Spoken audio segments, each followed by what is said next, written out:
in, everybody. Welcome to things in life tonight. I hope y'all do anyway. Um, okay, y'all can hear me. I guess y'all heard the music y'all like. I hope that you did. I thought it was pretty chill. We had to get some kind of nighttime thing going on, right? We're so used to our coffee in the morning. It's like people come in who are new and they think we're all confused, and we're like, no, we're not really. So today I was a little bored. I had a little time on my hands today. I decompressed for a few days and did a little last minute stuff, and then, for the holiday thing. And then, yeah, it can be a pain in the butt to find decent music that you can use. So I got lucky today. Welcome in, everybody. I'm glad you like it. Good deal. All right. Yeah, a little chilled and a little mellow. Little back room. What? Okay. Welcome in, y'all. Thanks for joining me. It's been a couple days since I've been here. I missed you guys. Yesterday I didn't go live. I had some things to do. It is the night before Christmas Eve. I just literally realized that earlier today. I was like, oh wait. Oh yeah. So anyway, I didn't go live today because there was some things happening today that I wanted to review um, and finish looking at before we went live. So here we are. I guess most of you, if you have seen it, Ashley Buzzard was arrested for the murder of her daughter, Melody. Your son is there wrapping gifts with you. Aw, the memories, right? Oh, thank you. If you'd like the Christmas background, Pammy, it's free with Restream. Didn't cost us a dime over here. Thank you. I thought I would be festive for those who go festive. I try to be. I'm not like a Grinch or anything, but thought we would do a little holiday background. Yeah, that the news is sad, Butterfly. I think it's news we all expected, right? Which, keeping that in mind, bad news type of thing with the holidays. With that being said, I I don't have a ton going on for the holidays, right? My kids are grown. They each have a child, and the other one, he's 19. He's just like, he bounces around between all the family. So I don't have like a ton of things planned. I'm not an extrovert. I'm going to be chilling. So I might pop off a little bit of live Christmas Eve or Christmas Day for any of those who are also chilling at the house and a little bit of an introvert and might want a little bit of company. If they come, they come. If they don't, they don't. Whatever. We'll be just might. We might. All depends on my mood. See what happens. You still had a kernel of hope for us, right? Well, you know what? Because I was thinking about that, Forrest. Remember the guy who went in and did the covert operation for the police and went in there and recorded Ashley and all that, whatever the heck that was. And he claimed that she told him that she gave Melody to certain, to some people or whatever. Well, y'all wondered, did that really occur? Did she really hand that child off to somebody? Then you have to think about, because I heard that in the Sebastian Rogers case. Well, I hope whoever has him is protecting him. And I thought, if you have a child is missing, are you protecting them? So stop it, right? But we haven't heard anything, but nobody came forward to say, who's going to come forward and say, I bought a child in the black market? Nobody, right?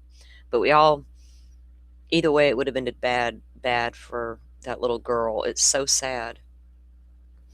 These mothers, filicide, maternal filicide.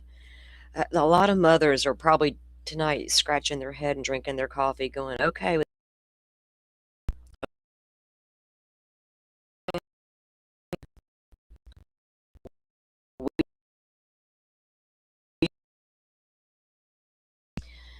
It's kind of, today I was sitting in a space where I was a little aggravated things that pertain to a case about a woman who killed her kids. Just a little bit later, Ashley Buzzard's arrested for killing her kid. We got this familial, what is it they called it? Jesus, now I'm going to lose my train of thought because I'm going to get aggravated with it. Am I cutting what? Cutting out? If I am cutting out, let me know because I will go off of here, go out of here and come on the phone. Glitchy Glinda. It might be. It was acting normal all day, and then it began to act up.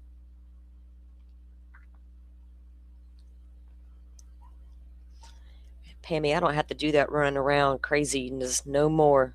When my kids were little, oh my God.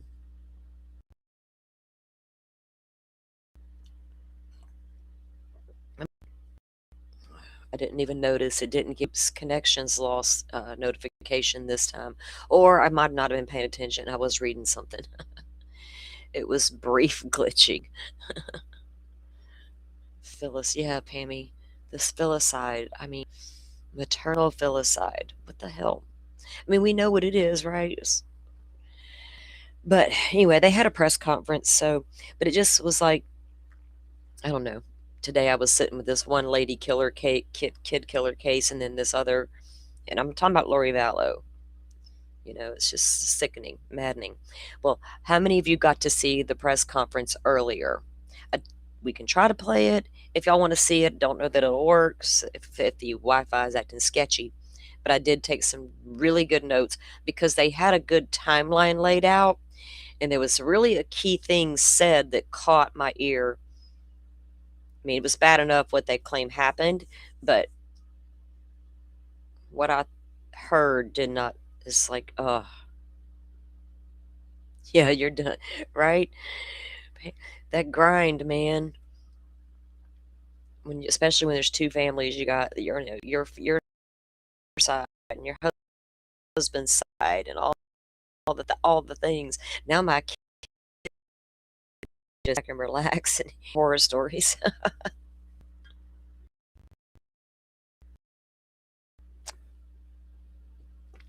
No, okay, you did get to finish watching it, Butterfly. I know you and Rachel reviewed it earlier.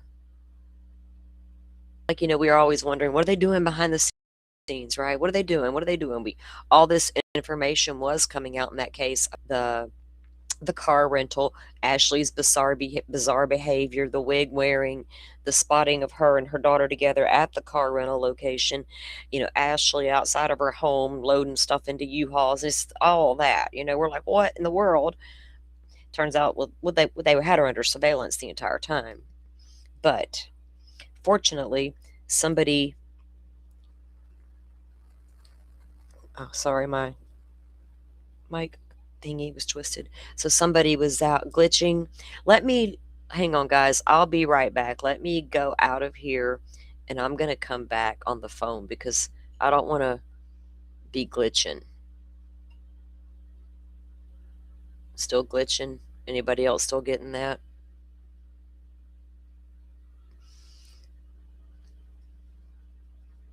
And yes, thank you for coming in, Jacqueline, and my mod team, and Sandy, and Pammy, and whoever's out there listening in listening land. Listening land. Sandy, Danny.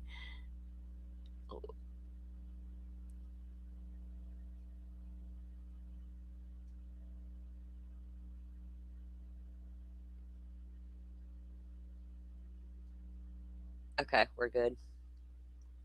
If the glitching gets real bad, one of you mods let me know, hit me up, whatever y'all got to do, just scream at me and get my attention so we can do this right. It's not fun to listen to a stream and it's not, you know, it's all glitchy. It's ridiculous.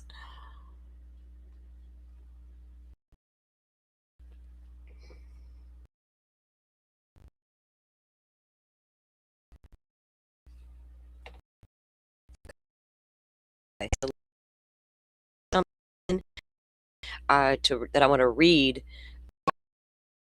Try. Okay.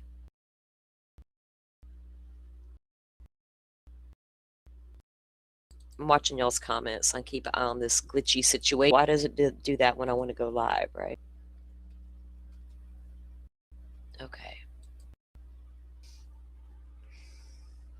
But if the internet's acting slow, it may not let me do anything on the computer. Okay. So let me pull it up. Trying to, Lord help us. Lord help me. Okay. Whatever power or something.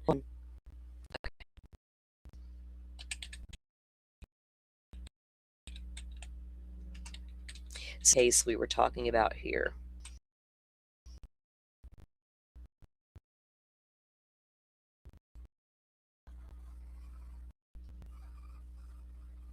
All right, so I'm gonna read it to you guys. Let me all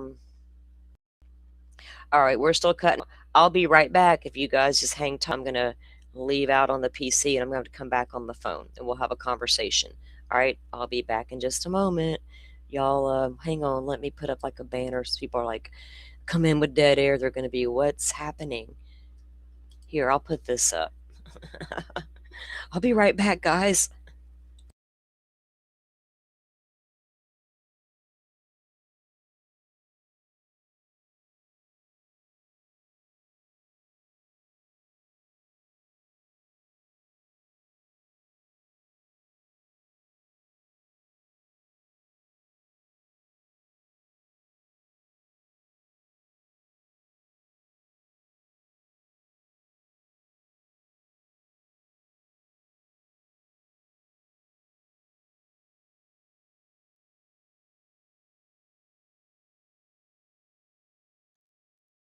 All right, can you guys hear me? Testing one, two, three. I gotta pull up the chat. All right, y'all got me? Hold on, I gotta pull up the chat on the PC so I can see what you guys are saying in real time because this restream is delayed.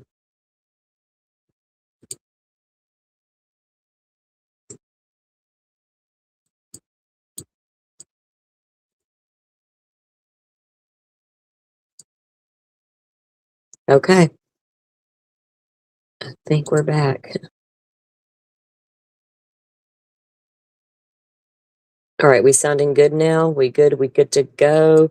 Oh, Pammy.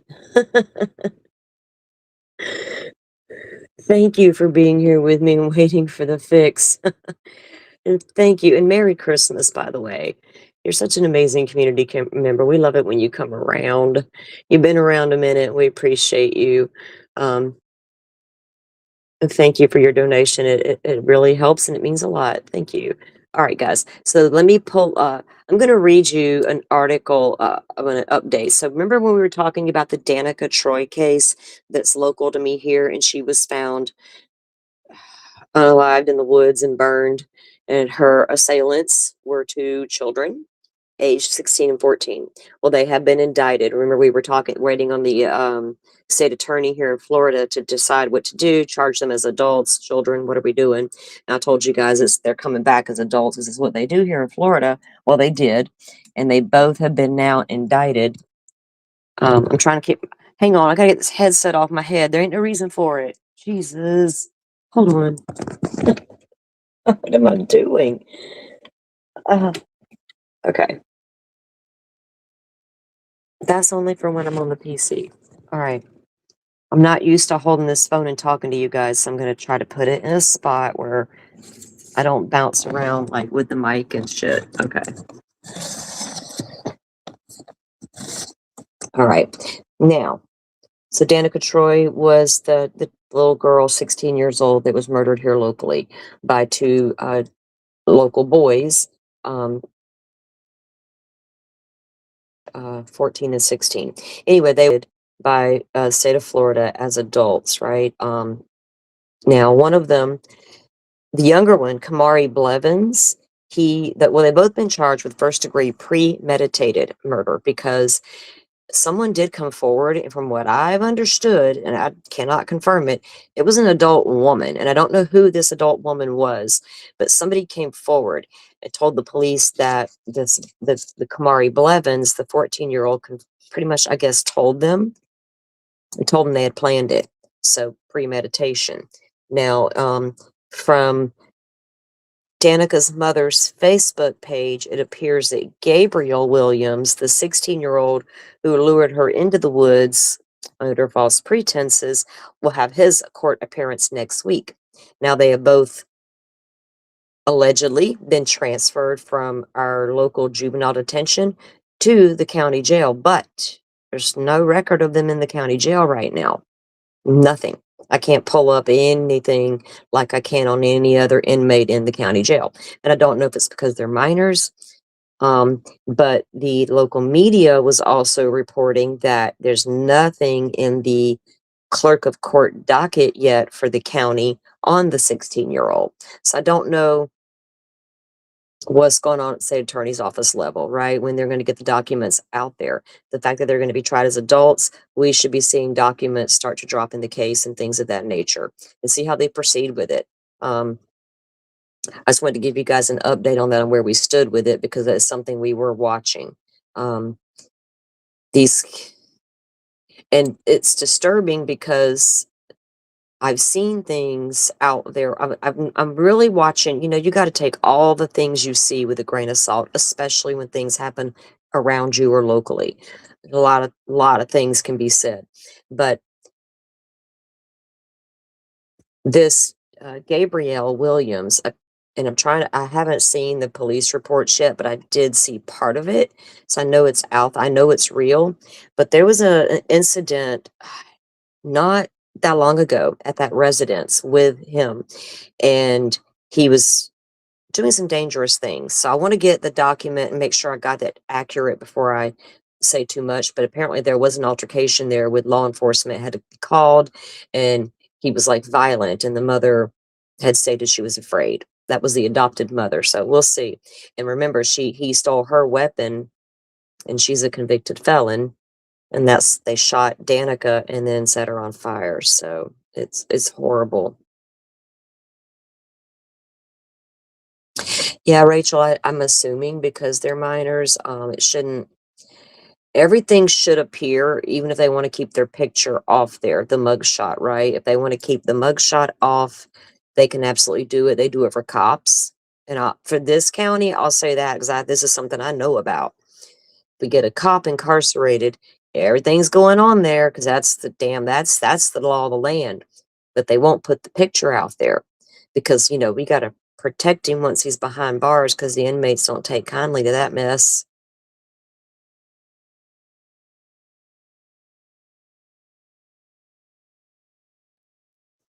Like they wouldn't put two and two together. Jeez.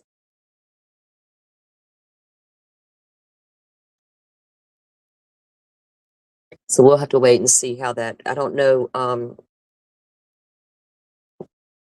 They're not going to charge these kids with death penalty. I'll be shocked. They haven't yet, and I don't think that this will rise to that level. You would think first degree premeditated would, but considering their age with the special circumstances and all that kind of mess that happens, who knows? So we'll keep an eye on that. Now, another case we were following, remember we were well, yeah, I know y'all remember, we are following the Mickey Steins case, but we had mentioned last week about a hearing coming up, right? Because we're still waiting to see the judge granted a hearing for bail, but we've yet to see that bail hearing. This was I think this was a status conference that was supposed to be held the other day. So I got set to watch it, take some notes for us, and it never happened. I mean, it happened, but there was almost an immediate in chambers meeting. Everybody gets, well, the attorneys and the judge, they all go in. They're in there for a hot minute, it feels like. They come back out and, something's come up, and now we're not going to have court. So they have to reschedule that hearing for whatever reason that came up. We don't know. I tried to find some information on it, but there's none out there on it yet. But we do know that, it's curious how we sit with Mickey's state of mind right now because Mickey's due to testify in that civil case against the sheriff's department that apparently triggered all of this that starts in March. Is Mickey okay to testify? Huh. Remember, that's a civil suit, so it's totally separate from his criminal case. So that would be interesting to see if they, um, how they allow that to proceed, right? I don't know how they would. Yeah, the change of venue, surprisingly, Butterfly came from the prosecution, right? And not the defense, which is the opposite of what we normally hear. Um, Defense comes in hot. We want a venue change, all the things involved with that and why we want it. But the prosecution here doesn't think Mickey would get a fair trial in his own county.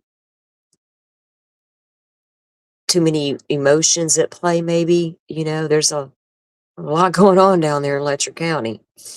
So, would there too many lines in the sand be drawn? Too many this side of the street for Mickey, this side of the street for not, and stones will be thrown at one another. Who knows at this point?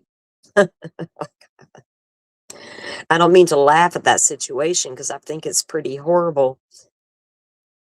But yeah, it is interesting that the prosecution wants that because they don't think he'll get a fair trial. But anyway, the judge hasn't ruled anything. They're just taking their sweet time over there in Kentucky.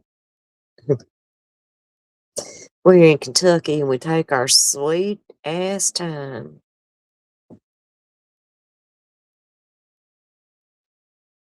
Too many people who are anti-corruption, Forrest asked. Or is it 50-50, Forrest? Some are anti-corruption and some are like, yeah, we're down for it. It's odd, isn't it?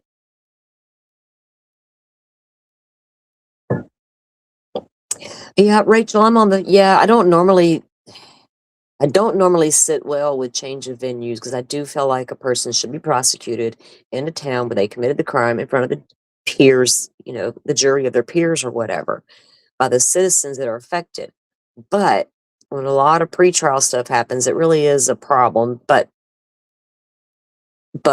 do we pick and choose when we do all that? We didn't move Casey Anthony's. We saw what happened. They threw a fit and wanted Koberger's moved. We saw what happened.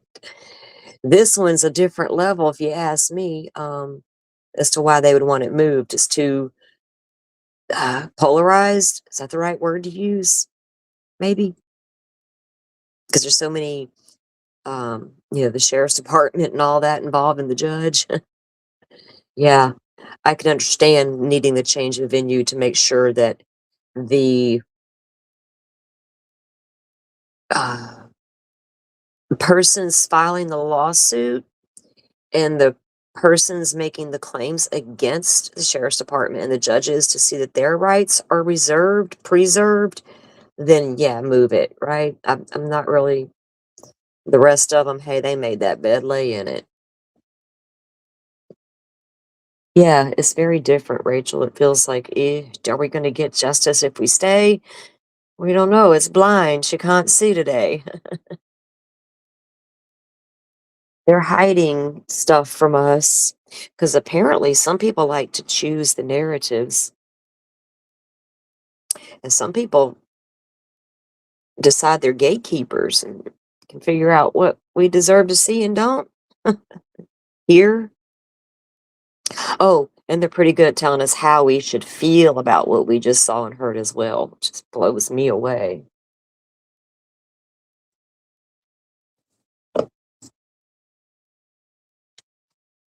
All right, that was it for those two updates. Now, I have some pretty good notes on this. It's not going to let me play the video, guys, of the um, press conference. I watched it on, I think it was a News Nation newscast. I know other streamers were streaming it earlier, but I didn't watch with anybody live because I like to review some things independently on my own and just focus and take my notes, right? So that's what I did. If I start chatting with the peoples, then I start missing shit that was said, and I'm like, oh man, I got to go back because I was having a conversation with my friend.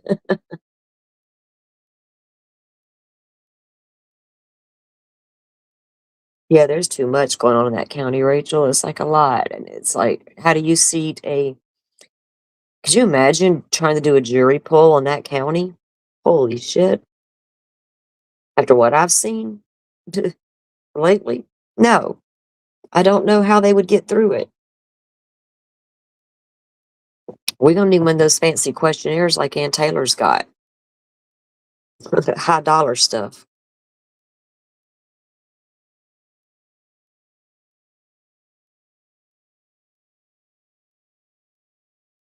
You watched it twice, Rach, and you think you missed things. Well, I'm gonna go ahead and tell y'all because I want y'all to all watch it. I wanted to watch this one segment with you guys. I, I actually, damn it, now I'm biting myself. Okay, I did clip it, and I could probably upload it to the restream thing, but I don't know. It would take me a minute to do all that. Anyway, I wanted y'all to hear it because they talk about when they discovered a body. And when Wayne County over in Utah notified Santa Barbara that they had this body, an unidentified female, and I listened to it 3 times because I wanted to be sure I heard what I thought I heard. And I know people can word things, but I mean, come on, you're law enforcement. I need you to get specific. So he said they had a deceased female, and they didn't know an age at the time or anything like that. So this is right off the bat. We have a deceased female with gunshot wounds with an S to the head. It doesn't take multiple gunshot wounds to the head to take somebody out, especially a child. If that's the case, this lady's intent, it was already bad enough. That kind of doubles down to me. What did you miss the first time? Did you not get it right? I mean, what the hell? Twice? Kind of Diana Down shit is that, right? What is wrong with these people, these mothers doing this shit? It's not the first time and it's not gonna be the last, unfortunately. But so we know she died of gunshot wound. And the way they were able to get the evidence against Ashley, I liked it, but I wonder how good her defense attorneys are at contesting bullets analysis. I don't know. We saw this fiasco in the Delphi trial. Hopefully, their methods and their testing and their analysis are a whole lot better than what we had over there in that crazy. Well, they don't got the Indiana State Police lab doing it, so we're good. We're good. We're gonna just forget about all that and move forward. Okay. Oh, Hammy, I can't let the wildness of the Wild Wild West interfere with all my cases. I just cannot let it happen. Our cases. We act like we the detectives. These are our cases, damn it. Back off. Rachel, we are just document divers, right? We love the documents and we want to see the evidence. And there's nothing wrong with asking for that because you're going to get that at trial in court. It should be in the court documents.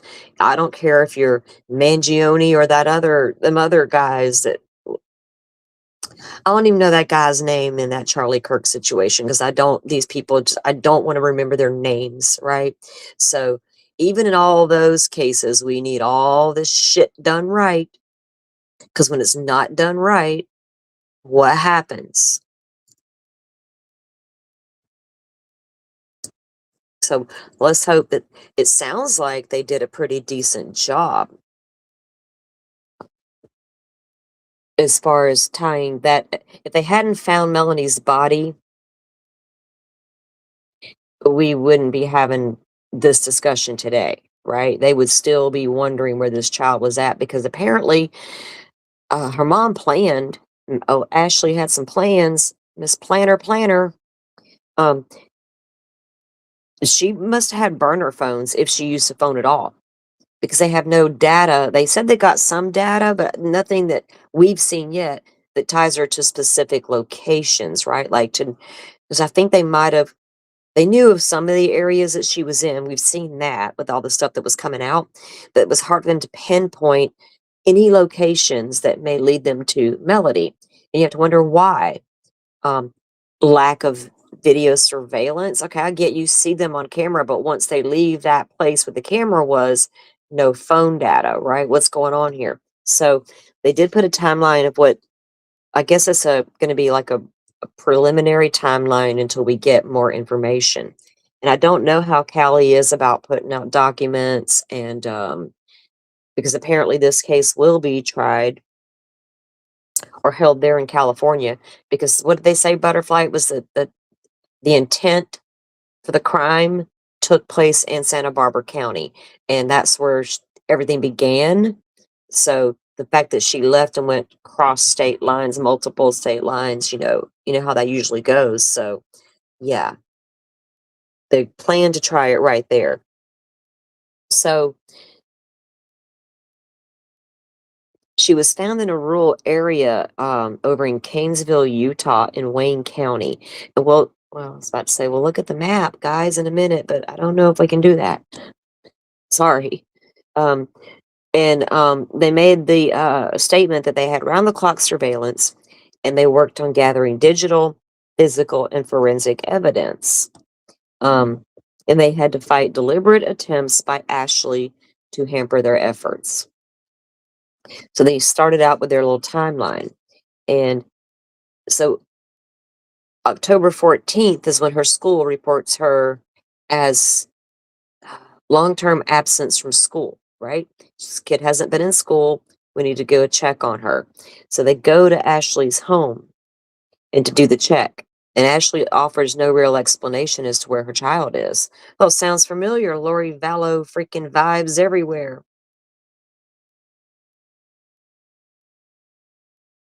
If I approach any mother I know and be like, hey, where's your baby? And they give me some bizarre, sorry, I just noticed one of my crystals was looking funny. It had something weird. I was like, what in the world? So sorry. I just got completely distracted by my pretty crystals. Universe has been telling me to detox for days, and I have really. I just have. Anyway, okay. So the school reports her and they go and she has no explanation, just like Lori. But if I see a mom, I'm like, hey, where's your baby? And she's got no explanation where that child's at. I'm not just gonna go back home and be able to brush that shit off. I'm gonna wonder and I'm gonna call her later. I'm gonna ask her again. And I'm gonna keep calling her. Gee whiz. So it took the school to report it though. That's crazy. No, no friends, no family. Maybe she wasn't the type to hang out with a lot of friends and family. I don't know. So on October 15th, they returned to the home with their search warrant, right? And they do their preliminary search. They discovered she had that rental car stuff thing happening. So they go and they get the surveillance. They track down the rental car stuff and they get the surveillance. And we all saw those images of her and her daughter in the car rental place and they're wearing the weird wigs. This lady was obsessed with some long curly hair. So they're wearing the wigs for disguise or whatever. So they find that. And then on October 22nd, they said that is when they shared more information and those images with the public, to get these faces out there. Have you seen them anywhere? Then they said on October 24th, they updated the public and shared more about Ashley and their cross-country trip that took them from California to Nevada, to Arizona, Utah, Wyoming, and Nebraska. This lady's just like, joyride shit. And then their return route included Kansas, Colorado, Utah, Arizona, Nevada, and back to Cali. Lord, Cali lately, they've taken the eyes off of Florida. Oh, David, Reiners, this stuff.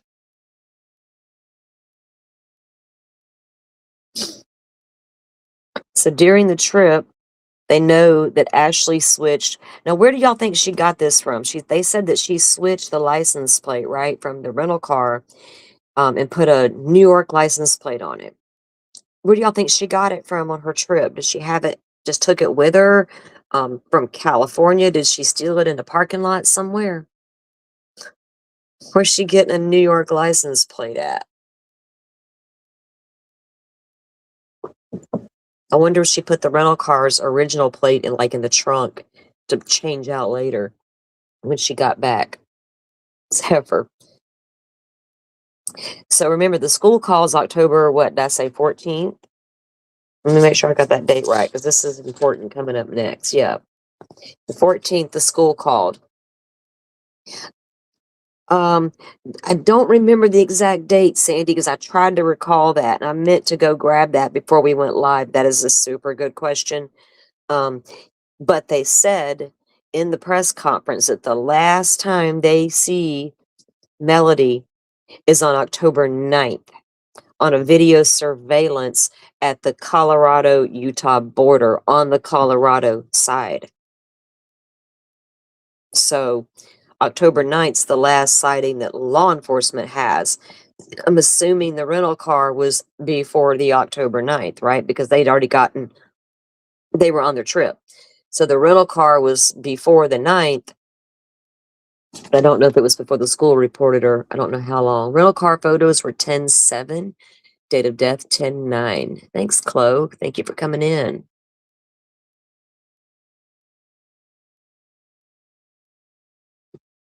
Oh, that's right. Thank you, Clover, coming in with your knowledge. I love when my chat drops knowledge, is what I call it over here. That Tyler guy did mention that she showed him a website about the fake license plate. You're right. Thank you for that. Y'all know I got 100 cases rambling around up here. Ruth Ann, thank you for coming in as well. I don't mean to be ignoring y'all when I'm with Carolina. Thank you for coming in. That's good to see you too. Thank you for coming in. We appreciate it, Chloe. Okay, so we guess she planned it. Also, more intent, right? By getting her little goofy ass license plate. So now, when they, on October 30th, now they do a follow up search warrant. This time they get a search warrant again for the home and the car. And in the home, they found what they are calling an expended cartridge case recovered. And in the car, they had a live round similar to the other one that they found at the home. So they have both of these, right? So they got 2 bullets now. One described as expended cartridge and one as a live round found in the car. So they take the one that they find on the 30th and they upload it into the ATF's NIBIN database, which is their National Integrated Ballistic Network, right? And that's where it sits. So then you go to December 6th. That's when Wayne County responded to a call from a man and woman who were out taking photos, right? And they see a body. So, of course, they call the authorities. And that was out at the 3300 block of East State Route 24. I'm glad I took good notes in case my internet wonked out on me. Let's try me. So this is December 6th when they find her and discover this body. There were shell casings at the scene. So take that at December. You got October 30th. You have an upload into the system, into the NIBIN system. Then December 6th, we get another bullet from the crime scene. That is uploaded at that point as well.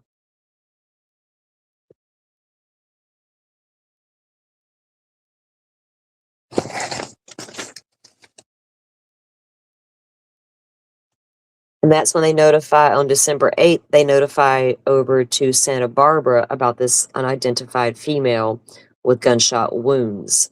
And he didn't say a wound, he said wounds. They didn't say multiple, you know what I'm saying? So I want y'all to go listen for yourself. So December 17th, the cartridges found at the scene that were uploaded right to the NIBIN databases returned to the hit.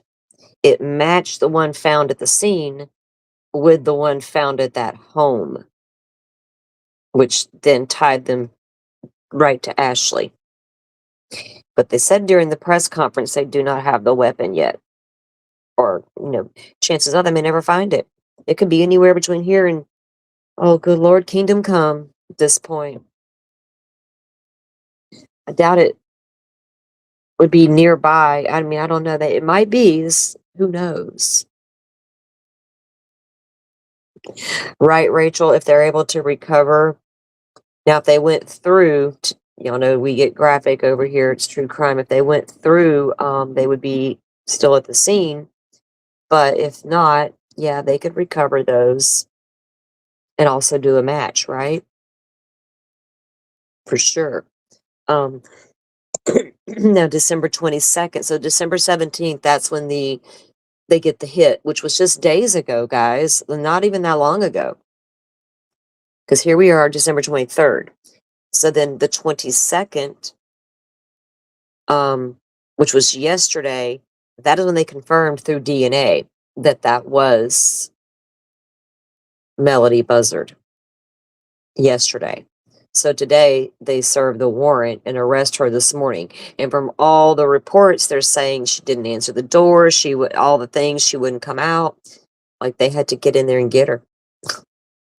Lady, what are you going to do? Portal out the other side? It don't work that way. Ask Lori. It did not work that way. Crazy ladies.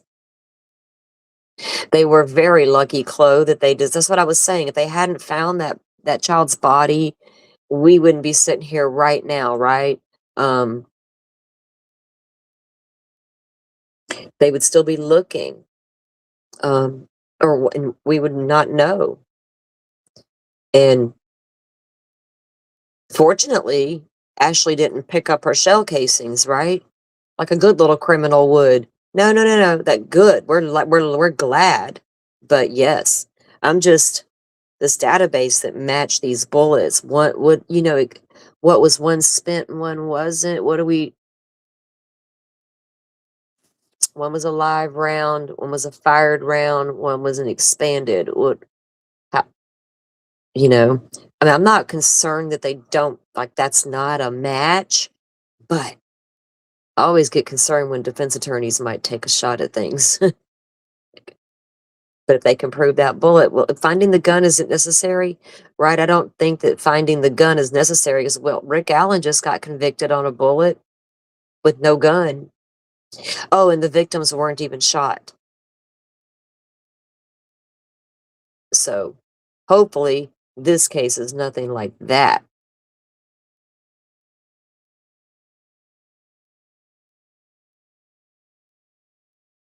Right, Carolina. It's more than once. 'Cause I don't. Are you hearing 3 times? Because I'm here. I heard in the press conference that a law enforcement officer said when they told, when they related over to Santa Barbara that they had a female unidentified with gunshot wounds.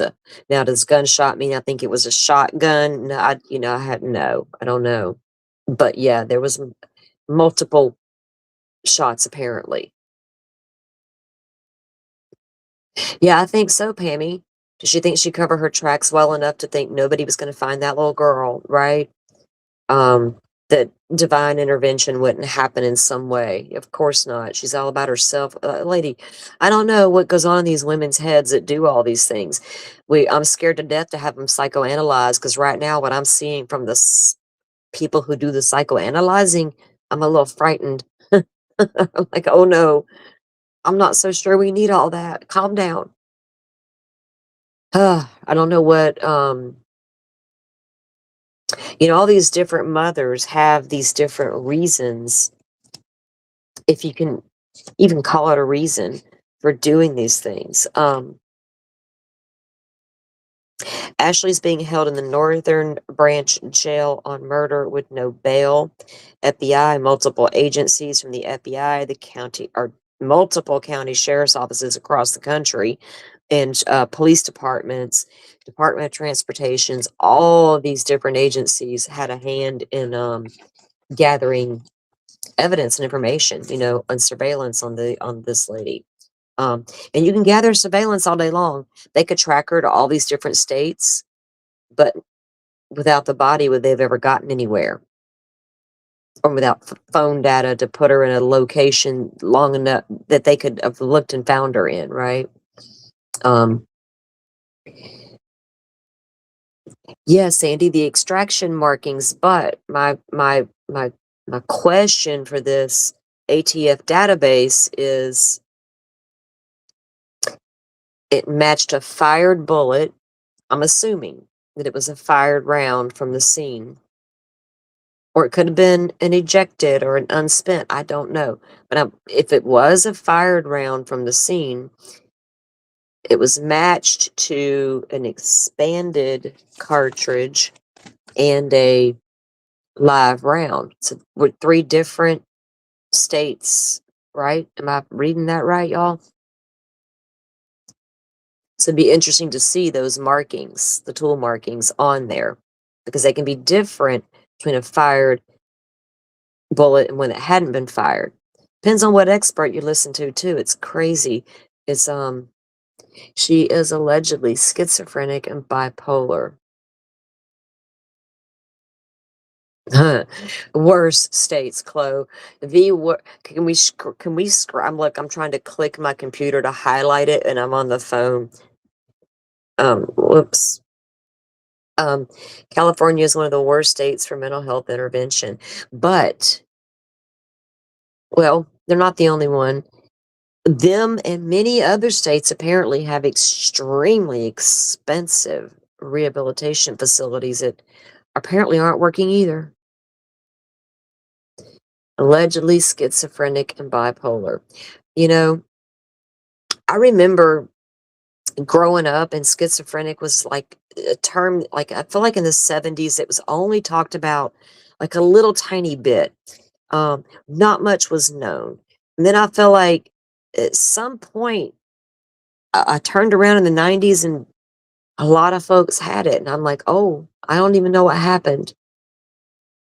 It's hard. It's a hard one, but I'm not happy with the way mental health as a whole is being handled by these doctors lately from what we're seeing. It's a scary thought. The thing is, Chloe, did she have any diagnosis before all this? And when did those diagnoses come? How long ago was that diagnosis? And when did she first start seeing doctors for her mental health? I need to look at all that before I can even go further, right? Well, Sandy, it did have a different stigma back then, but it wasn't, to me, I didn't understand the stigmatism. And I was young, okay? I was a kid. And I would think about these things like, why are people like, you know, they make comments or I didn't know anybody like that. It was not a thing people talked about. But when I did hear things, it would usually be watching TV with my mom, like a 2020 episode or something, right? And that would spark my curiosity about those types of things. And I didn't understand why people would be afraid of somebody like that. I just didn't get it. Yeah, Pammy, I'm not that's my problem. I don't when you can tell me 100 times these defendants, oh, they have this, they have that. Okay, but how long have they had that? Have we not been in treatment all this time? We're no success. Can we discuss that now? Because I think that's where we sit now, because we need to look at that, right? It's crazy. And from what I've heard about the Reiner situation over there, um, recent diagnosis, possibly adjusting meds on a grown man that's been seeking, or not seeking, but receiving treatment since the age of 15 years old. First intervention at 14, according to Nick himself. I heard it out of his own mouth. 14 years old, and he was laughing about it. Now, what that meant, I don't know. He didn't sound like, what does that even sound like? What does somebody with a mental health issue sound like? They sound normal, like all of us do. Hell, I hope I sound normal, but maybe sometimes I'm not. I don't know. It's hard to gauge this stuff when we didn't know the people, but I'm not buying these late diagnoses, and I'm not buying untreated diagnoses. What's if the treatments aren't working, when do we evaluate that, right? That's a good question. So Joy, welcome in, by the way. Will she be deemed not competent? Well, here's the thing. They already cited, the cops kind of Cops gave the defense all they needed, man. The second they brought up maternal filicide, because, oh boy, if I'm a defense attorney and I heard that, guess who just did their homework in about an hour's time after that press conference? I did. I'm like, oh no, oh boy.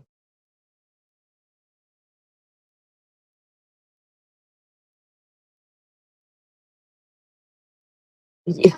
Chloe, I don't know. I wonder if, see here, we have this 3-day Baker Act hold thing, but to get it beyond that, they got to be a threat, I guess, to themselves or to society, deemed by a judge or whatever.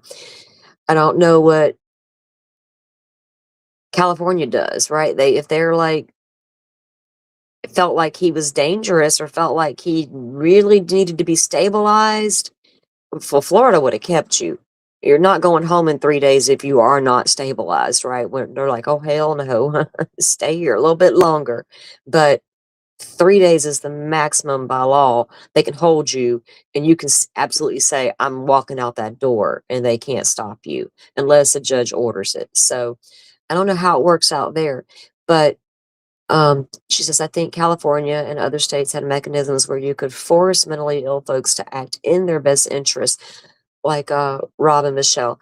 Um, and Melody would be alive. Yeah, if people knew. Now look, Britney Spears, that poor girl. Oh my Lord, she can't make a move without everybody knowing it, and they've had that conservatorship on her and take it off, give it back, get all that. Everybody's consumed with Britney's business, but we got this other stuff happening that nobody what was happening, right? But I also listened to a little bit of Rob Reiner talking about how visiting these different therapists, psychiatrists, um, well-paid facilities would each one would have a different diagnosis and each one would have a different treatment plan. And just like with Carol Connor, uh, All in the Family Guy, in his situation, he was also told to give that tough love. The All in the Family Guy says, no, no, no, no, that's not the way to go. I made a mistake doing that. His son died. Um, Here we have the opposite of that happening. But Reiner tried all of the different things that he was recommended to try by people who are supposed to know what to do. And if he was that serious from the age 15 to what 30, whatever he is now, and it got progressively worse over the years, I, I'm looking at a 16-year-old boy sitting in my county jail right now who just killed another little girl in the woods. And we've already heard that he's already had run-ins with the cops and um, mental health needs that were not met. And I'm having a hard time swallowing that because I don't come on, if what are we doing here? If we don't have something in place um, for these kids, even, you know what I mean? I mean, what are we doing? Blaming mental health for everything if we're not doing anything about mental health. That's where I get aggravated.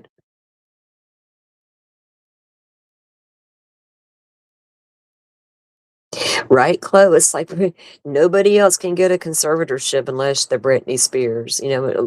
From what I've seen of her putting her own life out there, I feel like she probably needs it, but who am I to say that, right? I don't know. She could be just having a good old time in her head. I don't know. Who am I to tell her what to do if she's not harming herself or people? Um, Spend your money, girl. Do you? You earned it. You got up there and did all that. I didn't. I couldn't even tell you none of the songs that little girl sings. I didn't listen to pop music much. I wasn't a pop music fan. All right, guys, I got to grab a fresh coffee. I'll be right back. Right back.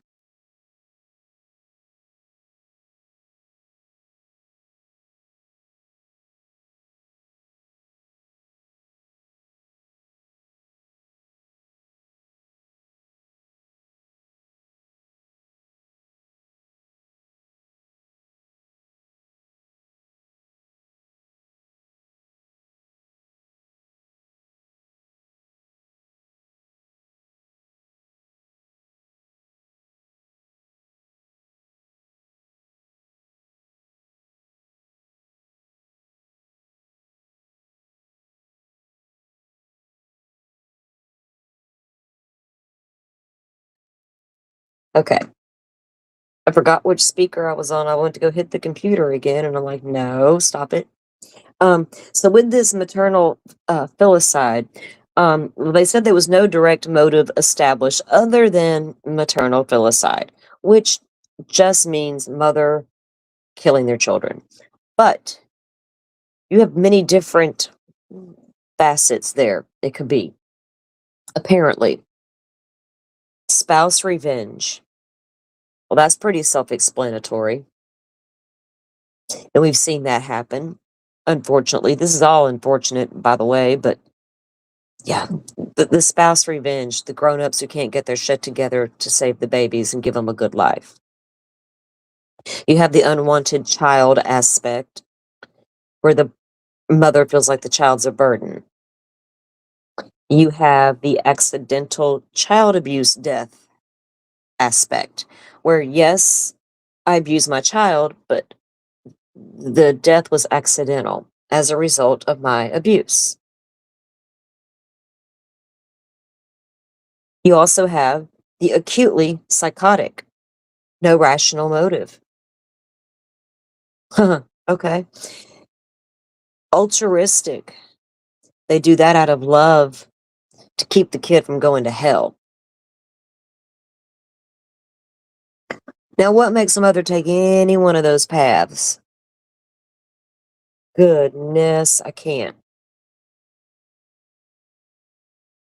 So I hope no defense attorneys are watching me and getting an idea. 'Cause I'll be so mad. I'll be prosecutor on this case today.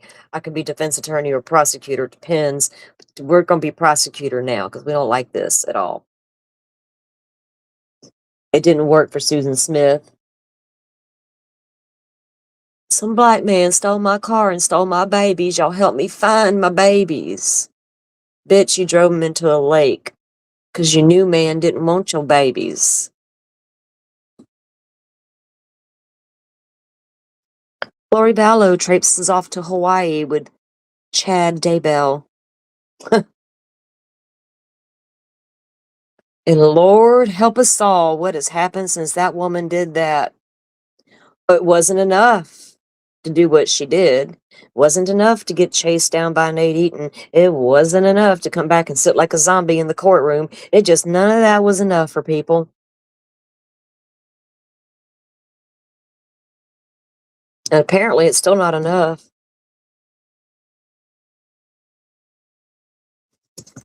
And then today we have another press conference where another woman did the same damn thing.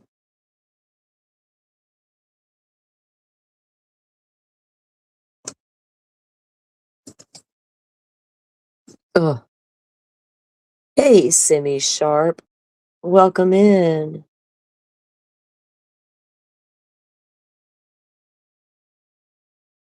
You think Rachel says she wonders if it could be because she didn't want CPS or um, family to get custody. Well, that would fall under the altruistic version. Did it out of love to protect the child to keep them from going there. That would be where that would fall into that category, I think. I wonder if any of these mothers that actually have done this have ever used this in a defense. I don't think I've ever paid attention, right? Do you even have a defense? How do you defend yourself against that? But Casey Anthony didn't have that label. I don't think it was invented back when Casey did it.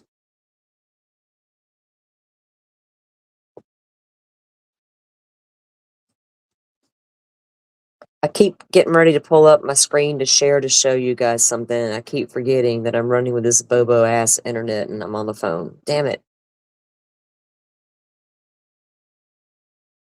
Um, I don't know how many of y'all, let me see if I can, first of all, let me see if I can do this real quick though.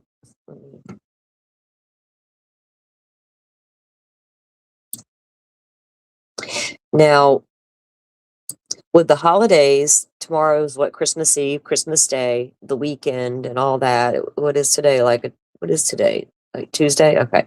I had to look. In the weekend, We probably won't see Ashley in court till next week.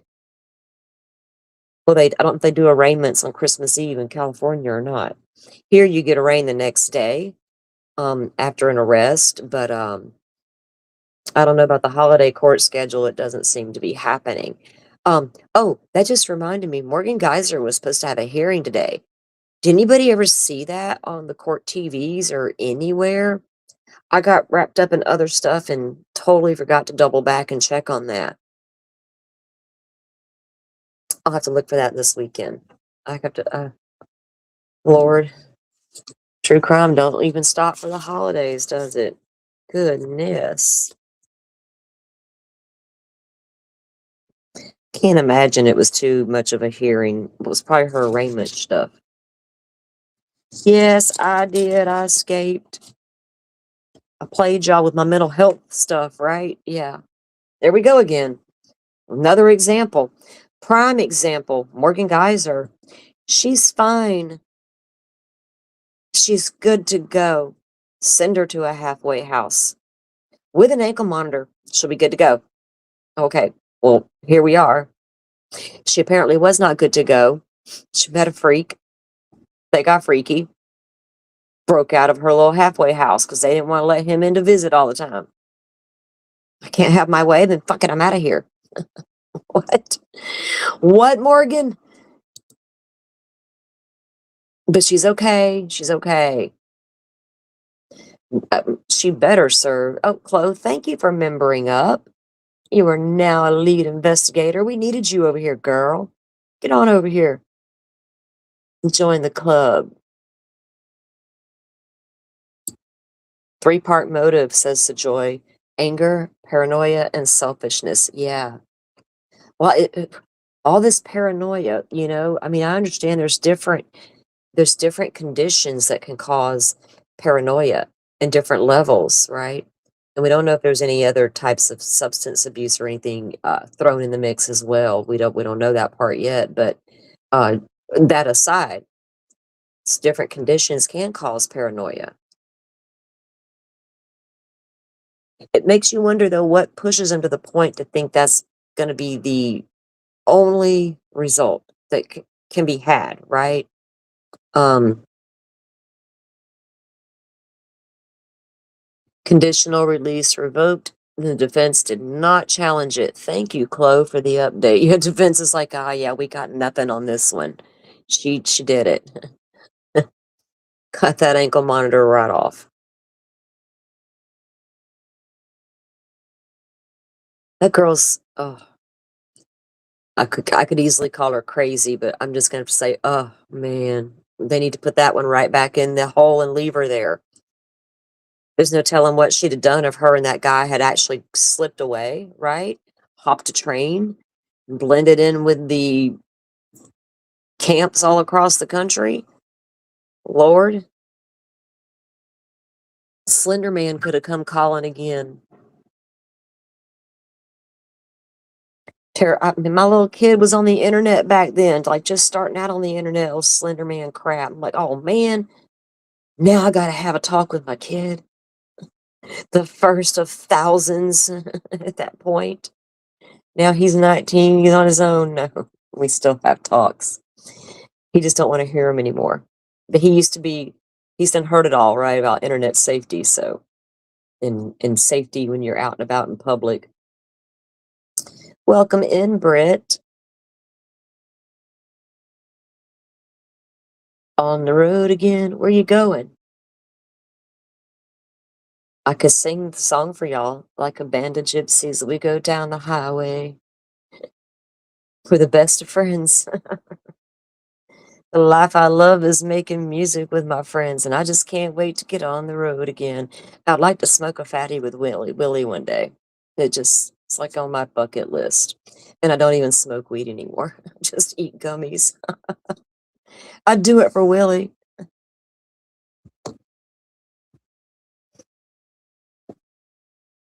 It's legal in my state and it's medicinal, so it's all good. It's all good. Okay, let me get back to what I was going to try to do. I started conversating with y'all. That's cool because y'all know I like doing that. Let me see here. Ah,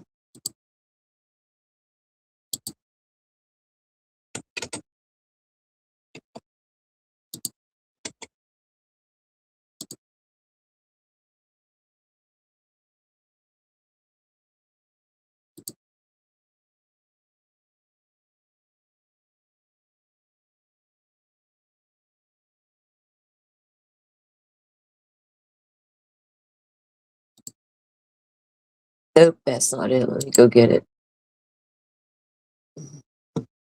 Oh, guys, it has been so hot in Florida, like air conditioner in December, the day before Christmas Eve. We are still running the air conditioner because it is bad. It's hot. Is it cold where y'all are? If it is, stay warm. Okay, let me grab this where did I put that?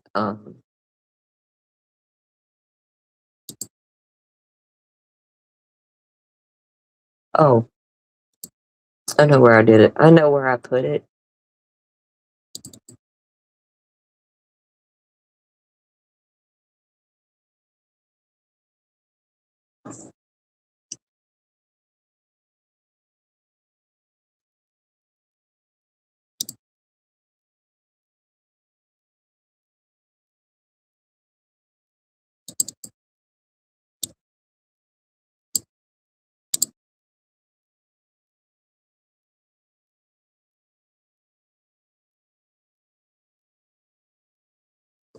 Right, Pammy? We didn't entertain that Slender Man BS either. Since I heard about Slender Man, I was like, come here, dude. Show me what this is on this. Let me see that thing, your phone. Let me see what you're watching. But everything he did always came to my email. Any video he watched on the YouTube Kids or whatever anything he was doing. Um, so I had never heard of it, right? But when I asked him, he had heard of it. These kids at school talk. And he told me you could find it on the internet, and I looked with him, and he's like, "Mom, it's just stupid stuff." I was like, "Okay, I get it, but you understand it's like fake." He's like, "Mom, only the weird kids will think that's real, you know." And he was young, so for some reason, I'm not able to pull shit up on this computer. Hold on, maybe that's why. Uh-huh. Always good opportunities to have talks with your kids, especially about internet safety and all the craziness that's out there. And for parents who were just starting, like, to have kids that were being exposed to the internet like that, to this Slender Man thing was really unnerving because of the things it was saying in the background, right? The subliminal messaging that these kids are hearing was not cool at all. Well, this is crazy. It shows my internet is really good, but I can't log on to my Twitter. There, hold on a minute. I wanted to pull something to read you guys. We'll do that in a second.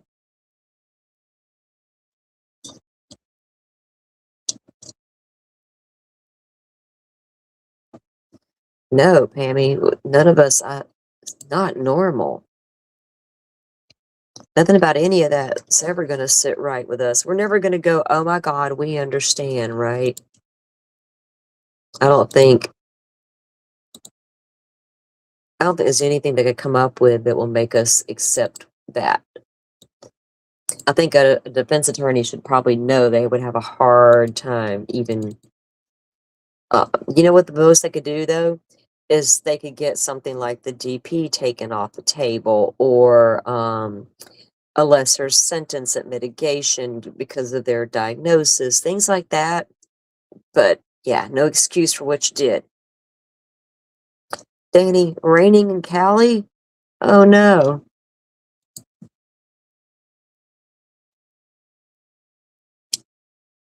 Sandy. Sandy, I had kids that didn't have social media growing up. And then when the youngest was 15, I decided it was a good idea to have another one. And so then I had one with social media. Very different worlds. Trust me, I had to navigate that. I was like, whoa, I was not prepared, but we made it through safely. And he was a little gamer, and I had to hear all the time. I grew up in the South, but we played outside. My other kids didn't grow up in Xbox. I had to hear, "Your kid needs to put down that game and get outside." Da, da, da, da. Well, on Friday nights, I knew where my boy was at, and he wasn't out wandering the streets doing I don't know what. Good kid, good student, all the things. So I don't care if he plays some games. So what? My boy was at home minding his business, playing games. Oh goodness. Okay.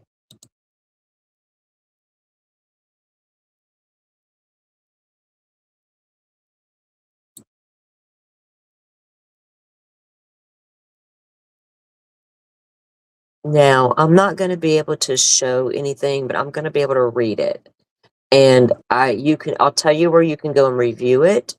Um, it might let me drop this link into the not directly into chat, but like at the community tab. It is a Reddit thread.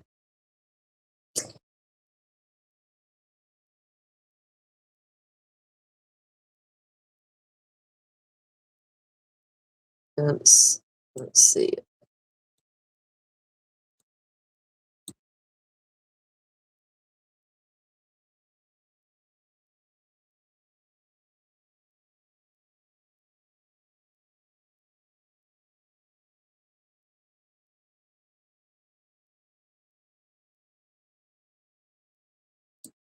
Okay.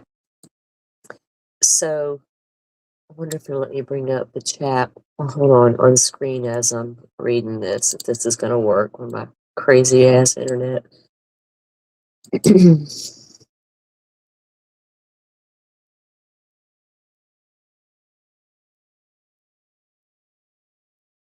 Yeah, Louisiana's not that far from me in reality as far as our weather type things go, right?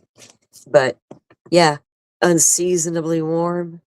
But there's been like I've been here a long time. There's days I can be cold on Christmas Day and times I can be hot.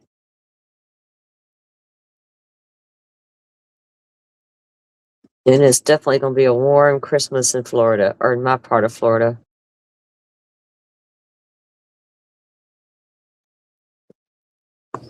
Unless there's a cold front coming through, I don't never look. I just wake up and whatever it feels like outside, that's what it is. What am I gonna do? So I haven't even looked to see, is it gonna get cold at Christmas? I don't know.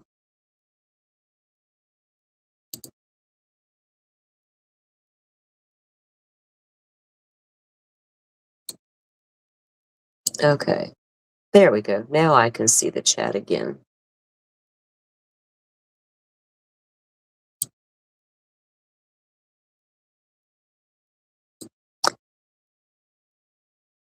Oh goodness, it's raining so much I got flooding.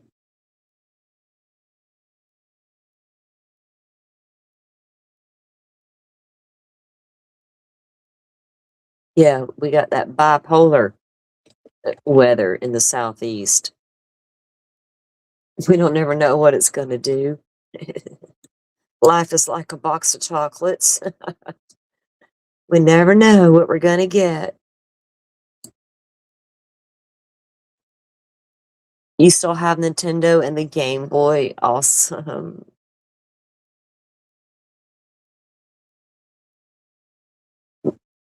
Butterflies in the southeast, Texas way. We're along the Gulf Coast, kind of air regionish stuff.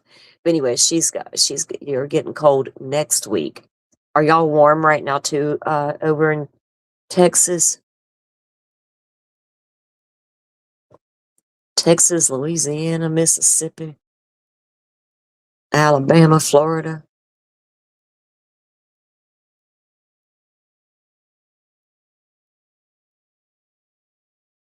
Me too, Simi. She says, I'm so happy for the heat. Everything under 60 chills me. Does me too. Being thin, girl, are we the same? Being thin isn't as fun. It's not, it's not. My whole family is fluffy and they like the cold. I'm not fluffy. I freeze easy. Oh, my soul sister. I've always been thin my whole life, you know what I mean? It's like I've always if this below 60, I'm cold. Like, no, I hate winter with a passion. Nothing good comes of it. I don't care.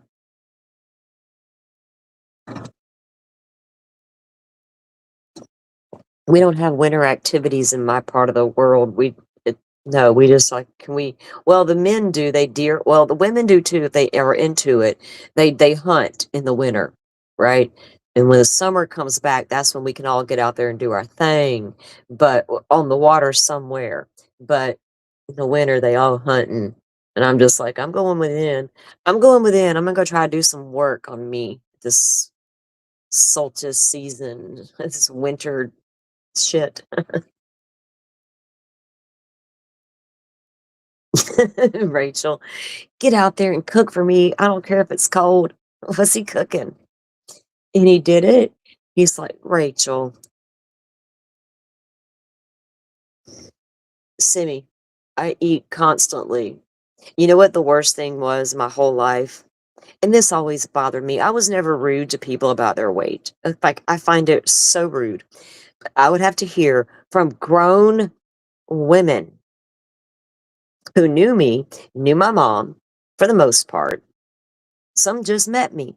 And they would look at me and say, oh my God, I need to take you home and feed you. And do you know what my first thought as a kid was? Are you saying my mama don't feed me? Because I'm about to pop you for talking about my mama. Because she feeds me. That's the first thing that came to my mind. And I thought, these rude ass, fat son of a bitches. How dare they? Sorry, but that's how it felt as a skinny person growing up. Or you're looked at as like something's wrong with you. Well, something's wrong with you too. But we won't go there. He's standing in the drizzle cooking bacon and eggs. Outside cooking bacon and eggs? I had that for dinner the other night. I had to throw in grits though. I'm in the South. It was really good. It was after my stream the other night. I was like really hungry.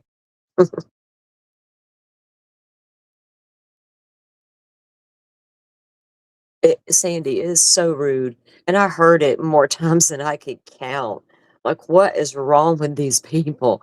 Why do they say such ridiculous things? It always made me aware of the kind of things I say to people, right? Like, just be a little more conscious about what you say. It's like, come on, man. What are you insinuating? Ugh.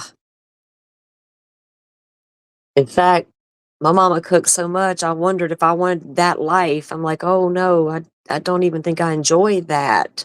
It I gotta rethink this growing up thing, marriage, kids, and all of that cooking all the time. Oh, hell no. I was out. I was out. Peace out.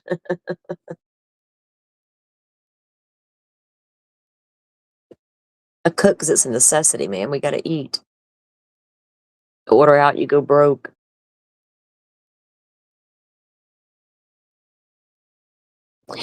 Oh, butterfly, I would you just don't even know what I'd say back to some people sometimes. Did I tell you to put that food in your mouth and not ever stop? I mean, there's so many things I could have said back to these rude people because 90% of them were overweight that said it. And I smile at them and think, bless their heart. Let me just bless their heart because they ain't got a clue. But yeah, I wanted to pop them a few times, trust me.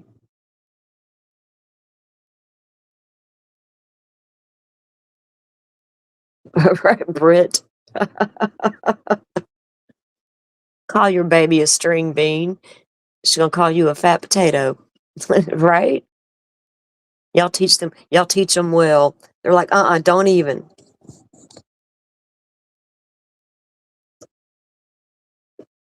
Right, especially to a child. And I was a kid. But fortunately for them, I was smarter than they were. So, and I knew that. So,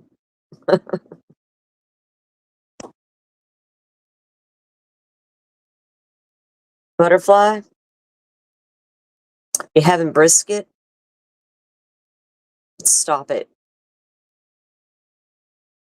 Like, I can't get there fast enough, ma'am. Oh gosh. So I take it Butterfly's husband is gonna have some brisket prepared, and I've been like dying to eat this brisket, guys, and she knows it. It's like my favorite thing, and I want some so bad. I'll have to take a trip down there to see her. We're gonna have us some damn brisket.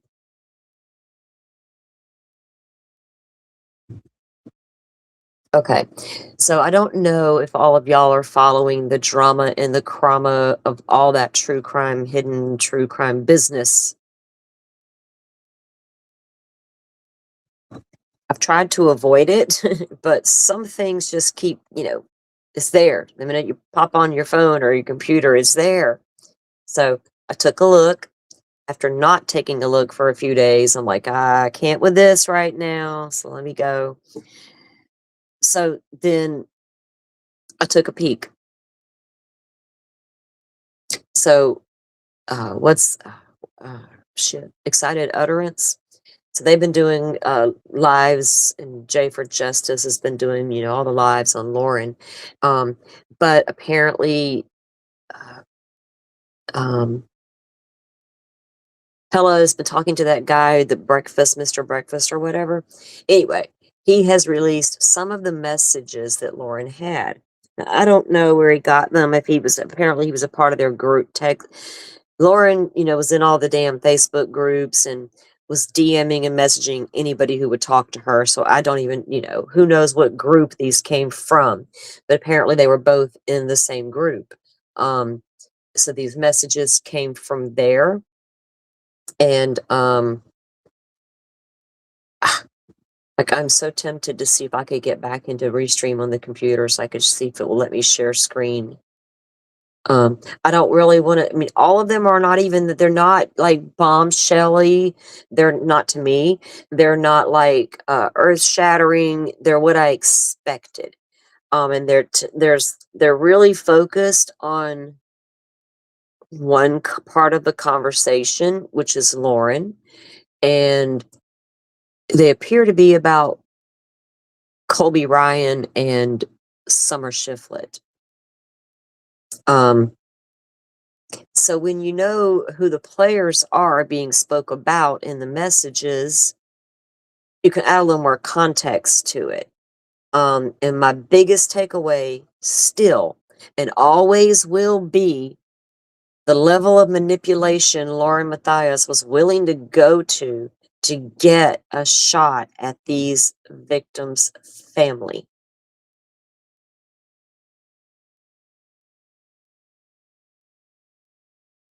Um,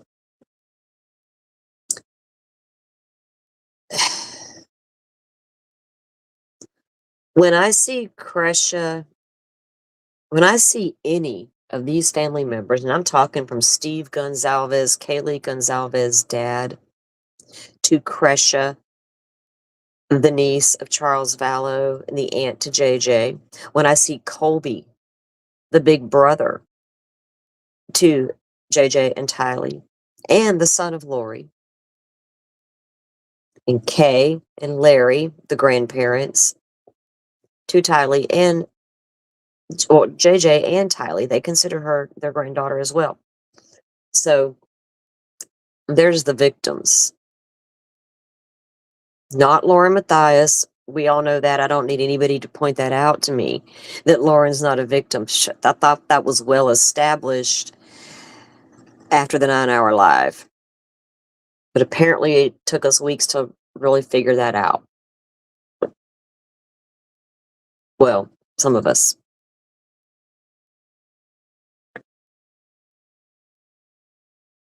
Now, we were hearing these rumblings about these messages, and Gigi knew this or was told this or shown this, and there was some tension between Lauren and a victim at a hearing or the trial, the Arizona stuff with Lori. And it was Summer Shiflett and all this shit, right? So when she starts reaching out, though, apparently to Summer, trying to get a direct line over to Colby, right? Now, I don't want to play any of Colby's lives because Colby has a channel and everybody can go straight to Colby Ryan's channel. One of my mods, if you don't mind, drop his link. You can go straight there and see Colby with your own ears and your own eyes and your own mind. I don't go over to Colby's channel a lot. I just don't, if it depends on what the topics are or whatever, and right now they're doing stuff that I've done, so I'm busy, so I'm not there a lot. I don't know what he streams, and I know he's kind of made some, I think he did a show about how he feels about all this, but I didn't watch it, right? I watched some of it. But I don't think that me showing his stuff is this re-victimizing victims at some point, because this slow drip of information, some of the families want to know more, some maybe not, some may be tired of watching it string along and be a slow drip. Why is that even a thing? Because I feel like, and I understand why people all have their reasons for doing things. This is not, I don't mean this toward anybody in any way, but I feel like if there's something that bad out there, talking about it is not going to get me a whole lot of places.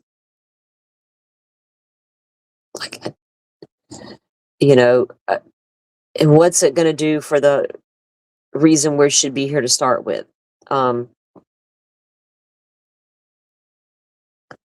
So it's about the victims, right? And it's apparently it come about a lot of things. And when you try to control a narrative or tell people what you think is best for them or what you feel like should be out there or shouldn't, or you're telling people that you hope they feel better, or any all these extra things are unnecessary and unneeded. And I don't get the slow drip at this point, but I hope people stay focused that there were real victims here that were absolutely being trampled on and used. Now, Lauren says disgusting things apparently about a lot of people. What we see here is narcissistic behavior of a woman scratching and clawing her way at the top of the ladder at all expenses, including everybody else. Yeah, he's restreaming Chad's trial, I think, right now, Simi, yeah. Yeah, Pammy. I mean, late, Colby's fine and wants to be left alone, do his own thing, leave it at that. If Kresha wants to know more and she feels like people need to put this stuff out there, then she has the right to feel that way too. I haven't talked to Kresha. I don't really know how she feels. I do know I saw her comment about people should put it out there, not, when is just talking about it, what are we doing just talking about it, right? So, um, and if Lauren complained that during that Hendersonville body cam that Law and Crime and News Nation had done reached out for comment about her messages being, or whatever the hell she was claiming. Where are they now for comment? Is she not commenting now? She's like, oh, hell no. Because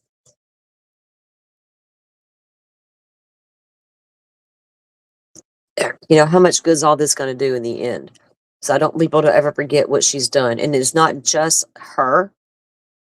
There are a couple of other people that have apparently used, in my opinion, or you have used the same tactics on different levels. And there's one thing they all have in common.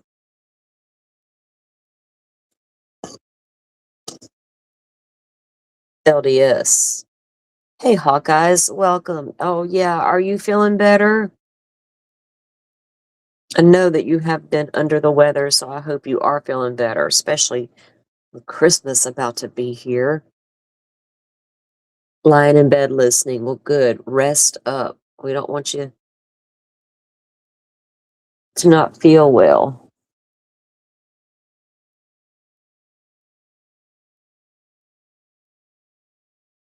Yeah, I find that there's to me, there's not really a fine line. The drama is the drama, right, Carolina?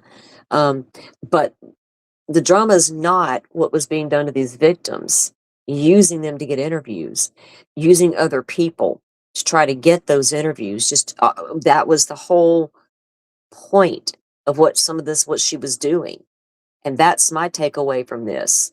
The drama between the women and the sleepovers that didn't go right, and the you said this about me and now I'm mad and we're going to do all this TikTok. I don't know. I That's drama. Because if Lauren's stuff was that bad for that long, some of these texts go back to 2023. We just heard about it when somebody got mad because they got talked about. So that's a whole, yeah, I'm staying away from that drama.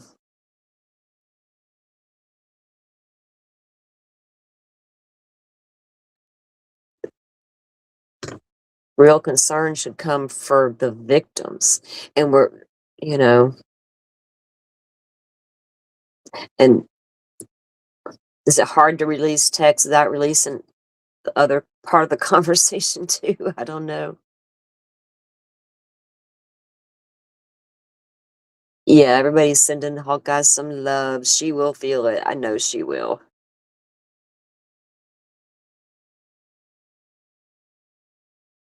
And if it's cold where you are, stay warm. Okay. So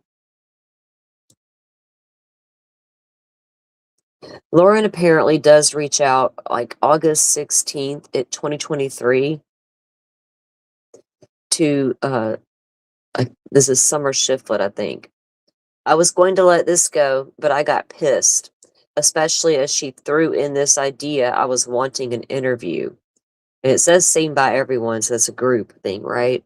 Um, and then because Lauren shared screenshots in this group. The things she's complaining about out there, calling the cops and stuff. People are going to share my messages, share the screenshots. Lauren's over there sharing the screenshots too.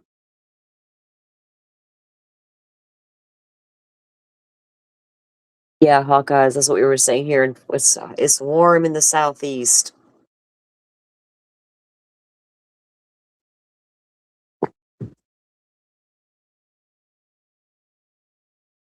So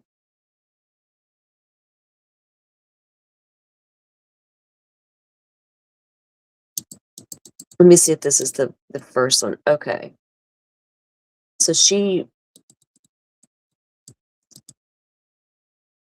this is what Lauren says. Now I'm only going to go over a couple of these because the rest of them they're just stuff. Um, she says to her, I haven't reached out to Colby and I do not expect you to vouch for me. My reaching out, this is what she replies back. In a minute it'll show the other part, I think. And I can read it for you like in context, but she does say this. My reaching out to you about Colby is what people do when they care, when they see or feel things that may be off in order to prevent a tragedy. There is nothing in it for me. Reporting on your family's tragedy has taught me that if I see something, I say something. That's why I texted. That's what Lauren's saying to Summer, Colby's aunt, Lori's sister. Your family's tragedy has taught me. Hmm. If I see something, say something. Well,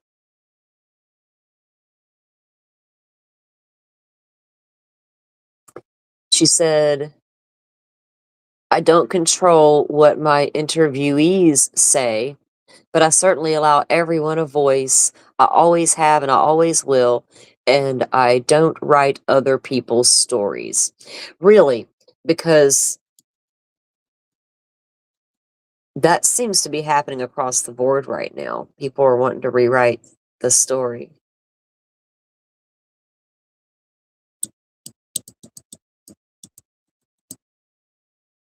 And then so then Lauren goes on to say to Summer, let's see, where did it go? Speaking of stories, the story about your mom making an adult son return items bought with the credit card of his dead sister is outrageous, and one I recommend keeping to yourself. The right thing would have been to press charges on Alex and Megan too for stealing your dead sister's credit card.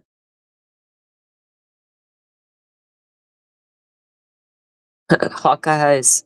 Oh, oh, finally? Hmm. So what this is about, Melanie, Melanie's, Lori's niece, her mom passed. So Alex Cox, Lori's brother, and apparently, allegedly, everything's alleged, Megan Connor had their way with the credit cards of that poor unalived woman.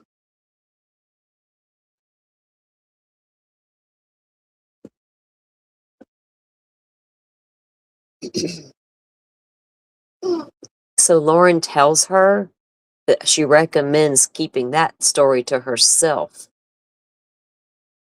I wonder why. Because maybe it involved Megan?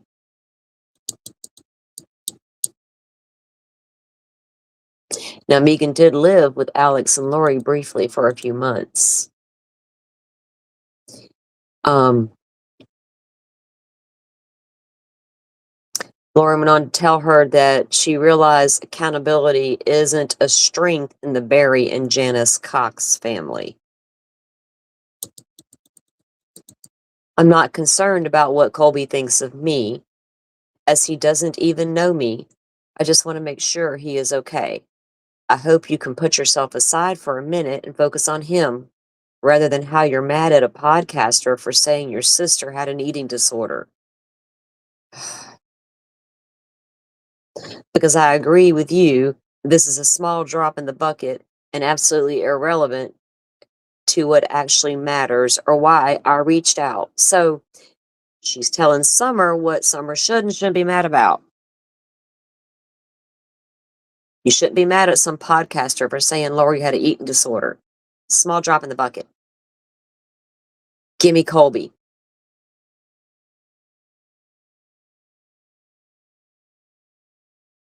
Focus on that.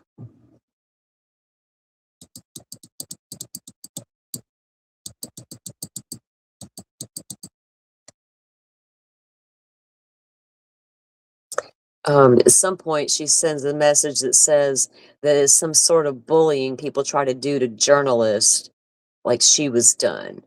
Now, she's going to talk some little bit of trash about Mandy Matney.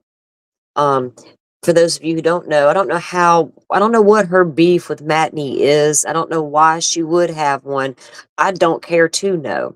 But what I do know of Mandy is she did a lot of work in the Alex Murdaugh case. Now, I don't know that she did anything in this, the Lori Vallow case, right? I don't know what her problem is there. I think you see, if she sees female podcaster, she's on the attack, just period. The guilt is strong with this one. Goodness, Riley. Ugh. She says, Lauren then says, I don't fake it to get an interview. I'm genuinely interested in people's stories, and after listening to her for hours on end and being genuinely kind to her, I'm so sick of the Coxes I decided on honestly. I don't even know who she's talking to there at that point. Um, where did the rest of these go? I've got some saved. Let me pull them up to read because there was this one where she goes on about oh wait, let me take that down. Let me get the ones up that I need up from my PC. That way I can.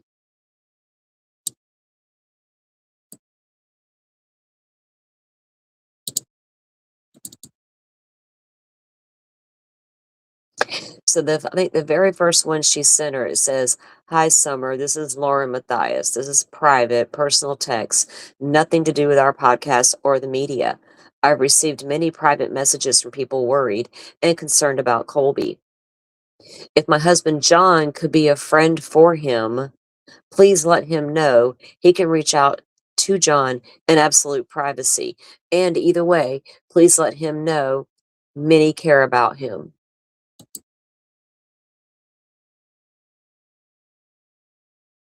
Now, she's going to send that to Colby's aunt, offering John's services because she's gotten some messages from people who are worried about Colby. Um,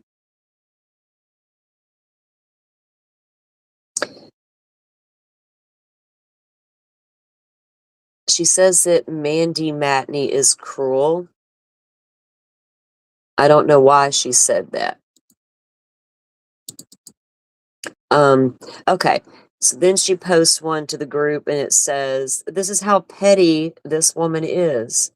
Because apparently these are not altered in any kind of way. They're real, according to Mr. Breakfast and Hella, and I have no reason not to believe their receipts. Um, so Lauren told, this is what Lauren posed to the little group chat, and it says, "Friends, let's all purchase poorly designed Chitsney or Chintzy Mandy. I'm gonna butcher the shit out of that. Hold on, friends. Let's all purchase poorly designed Mandy Matney merch because I have zero shame. My friendship with Gigi hasn't gotten me anywhere, so let's shoot for the moon and see if anything sticks. Hi, Mandy. Do you see me now? I'm your favorite lap dog next to your puppy Luna." What the hell in the world? Y'all, goodness. See how petty? That doesn't surprise me. Like it just doesn't. But what does she mean by her friendship with Gigi's gotten her nowhere? So let's shoot for the moon and see if anything sticks. I don't even know what she's referring to there. Um, but she's talking about Mandy's merch being poorly designed and she's got no shame. Wow. Now, the only thing about anything to do with like victims of family members in any of these texts that they've released in the last 2 days on Hella's show are only to do about Colby and Summer. Nothing else. There's nothing earth shattering here except for her shitty personality that I already knew was there, right? It just doubles down on that personality. Um, I'm kind of going through these guys to see which ones need to be we can Um, and this one she says, "Reporting on your family's tragedy." Oh, I read you guys that one where it's taught her to, say something if she saw something. There's one where Summer's replying to her some more, and I wanted to read that one. Um, I didn't know much about Summer. I didn't pay much attention to Summer back then. Their families, and I don't. Only reason I know anything about Kresha is because of what I've seen on YouTube, right? Um, what I learned about Kay, I saw on in media and stuff like that until I got to know Kay a little more on Twitter and social media. And Colby's the same way. Otherwise, I don't pay them people no attention. I would have paid more attention to Lori's victim's family than her own family. You know what I mean?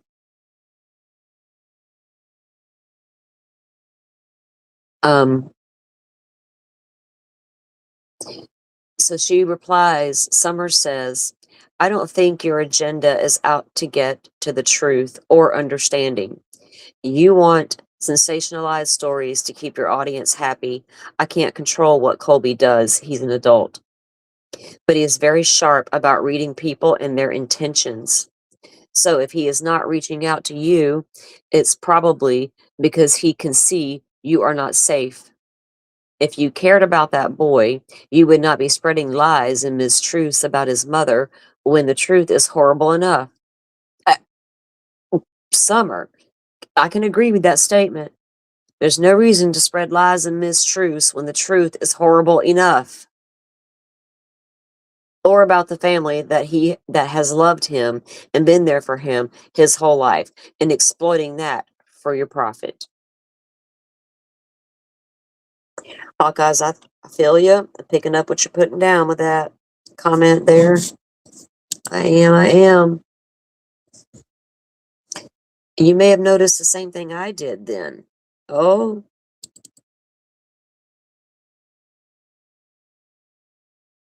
she tells her, wait, there's one before that one. Let me think it's this one because it'll lead into that.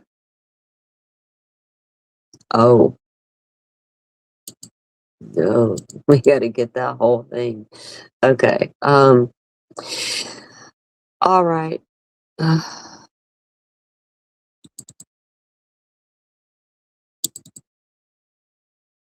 All right.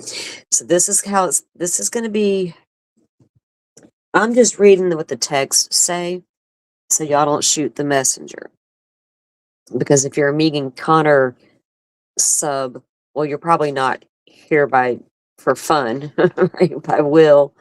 It's for other reasons, I can only imagine. But I'm reading it. It is what it is.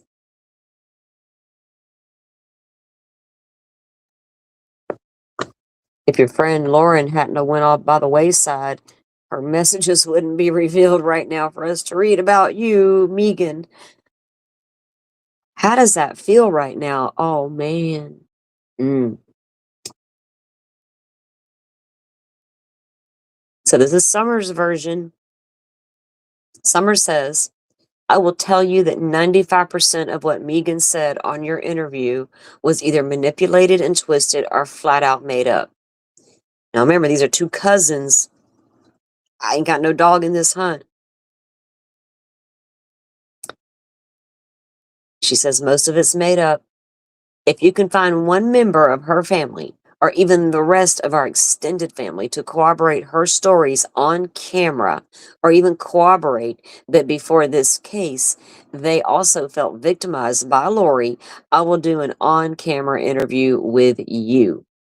Oh, you know, Lauren was like, give me 5 minutes. Damn.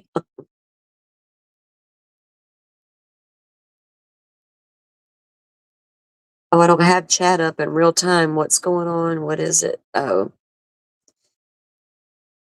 don't be embarrassed, Hawkeyes. I mean, I mean, she talked a good game, right? That's the thing with these types of individuals. They talk a damn good game. This one went all in, a little heavy on it for me, for my taste, for my personal taste. It was a little too heavy, and I thought it just didn't, I don't know. But you just don't, now that people see, that's what matters. That's the biggest thing. People see it and can see it for what it is, right?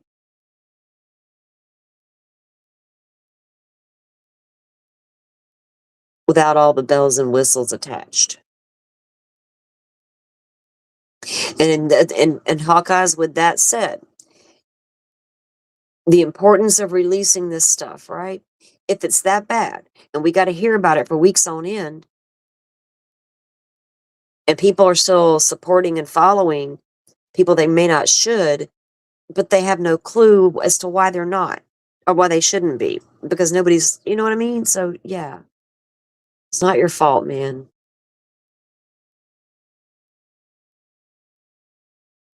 So she's offering to go on camera to do an interview with Lauren if she can find one person to corroborate anything Megan has said.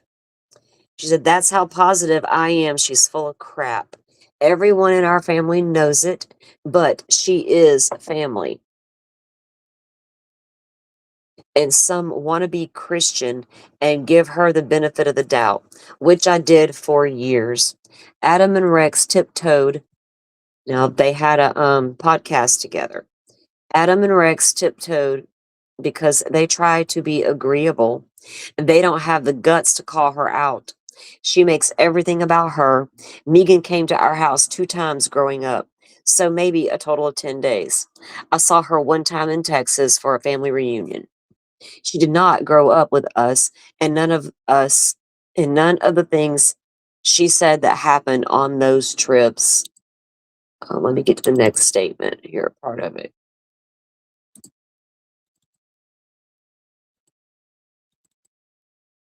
Um, so she goes on to tell her none of this stuff happened, but she says that Megan Summers gonna tell you that everything that's come along over the last, decades, Megan has that had happened to her, right? Um, and she feels like that Megan only went into therapy to learn uh, therapeutic vernacular and things like that to give her credibility and to win people over. Like, well, that's pretty, you know, pretty deceitful, but damn. Okay. She's entitled to her thoughts just like Megan Connor. I'm supposed to have empathy according to Megan, so I'm trying, Megan, I'm trying.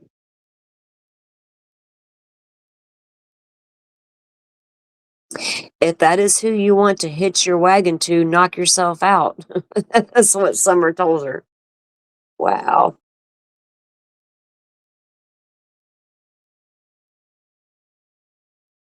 Hawkeyes, I met Rock a long time ago in an old chat that we used to be in. I'm pretty sure that's where I met her. I mean, like, we didn't you know, I mean, I know who she is, right? But I never I had communications and stuff with her outside of that chat or whatever.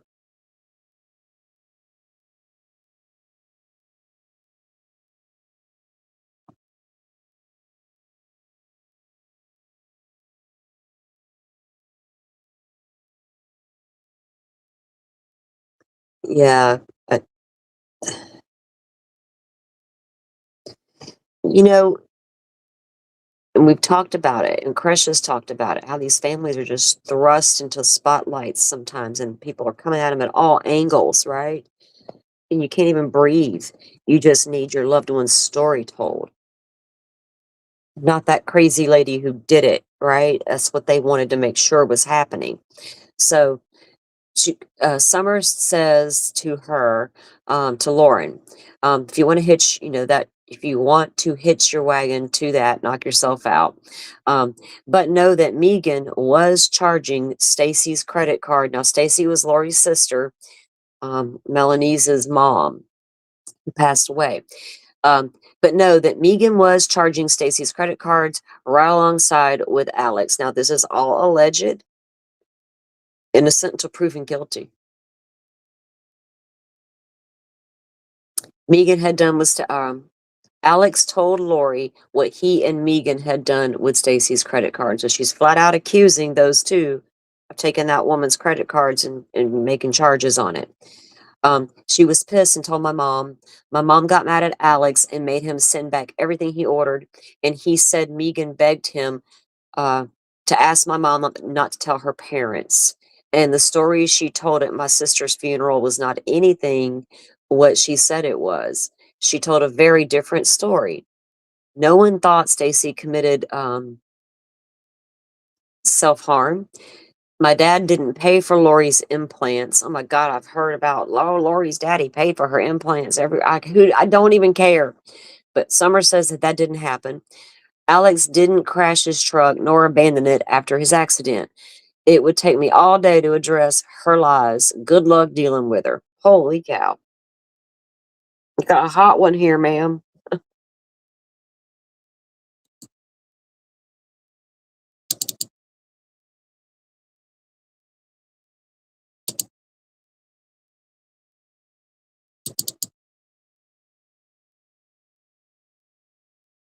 So Summer tells her, about how you hang on, let me see if this other one, hang on, if this one is right before that one. So we can make sure we got it in the right context because it's just crazy that she's even having these conversations with Lori Vallow's sister, right? Um, Then to add the cherry on top, you put Megan on your show to continue on with the Cox family's smear campaign. You think I blindly believed my sister and couldn't see the truth, which is true. I couldn't. And I'm giving you some free advice now. Megan is one of the biggest self-serving liars that I know. Um that ever existed, sorry. There is a reason we have had nothing to do with her for over the last 25 years. I'm convinced no more than ever that the girl does not have a conscience. I seriously doesn't have one. She does not possess natural empathy. Oh hell. Ain't that like a course you can take over there or something?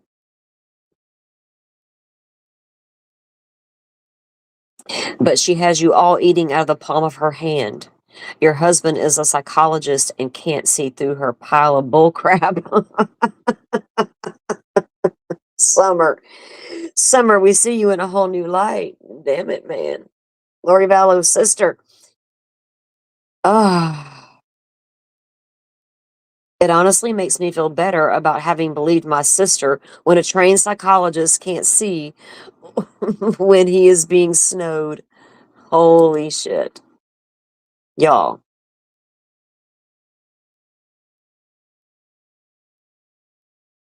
Well, Hawkeyes, that's the thing. Cresha believed in her too. I didn't disbelieve in Megan. I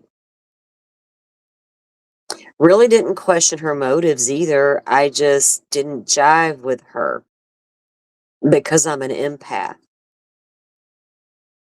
And I have been on a spiritual journey for longer than that girl's been alive, I think.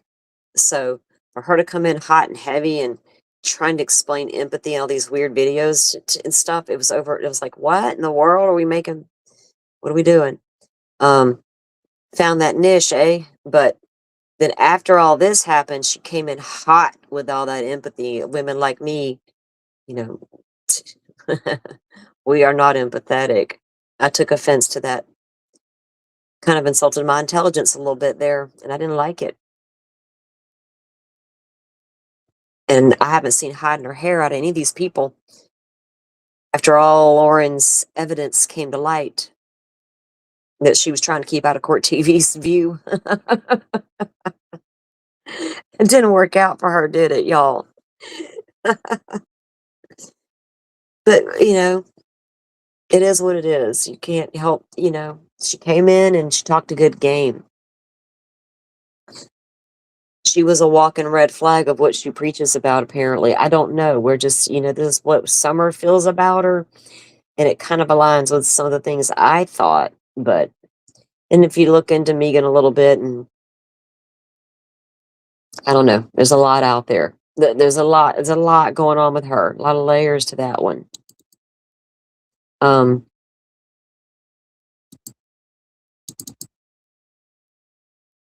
And I've said a few things here and there, but I've tried to let it go and not let it be a thing because it's easy to turn this shit. People will twist it into a creator war, and I can't help it that they're a creator, right? It's like I didn't ask them to be, and I didn't ask to be. I just, yikes. So no, it's not that. Uh-uh. Okay. So this goes on about, um, asking her why you think I would vouch for Colby for you. You're not a trustworthy person. Um, So Summer was big time mad about them putting out this narrative that her sister had this disorder because they were putting out all kinds of weird stuff about the Cox family, period, right? Anything weird about the Cox family we can get our hands on, we're putting it out there kind of thing was happening. So she says, and this story got out there. Well, there's medical documentation that my sister Stacy never had an eating disorder. I shared so much with you in good faith, and you have continued to push that narrative because of Steve Cope's divorce filings. And I believe that was Melanie's father, married Stacy. And to suggest that either I'm trying to spare my family's image, which is beyond laughable at this point, when my brother and sister are proven murderers, right? What damage is an eating disorder going to do? For real. I was too close to the situation or to the narrative to notice. I was up close and personal with a front row seat to all of it, and I can tell you that Stacy did not have a distorted view of her body or weight, and absolutely did not have a disorder. Now, think about this. Dr. John, so-called Dr. John, presses Colby in one of their lives about his mother possibly having a body image problem.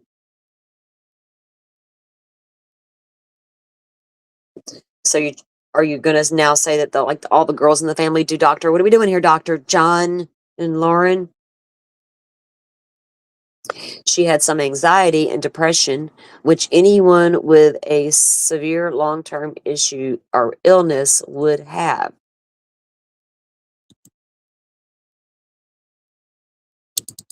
And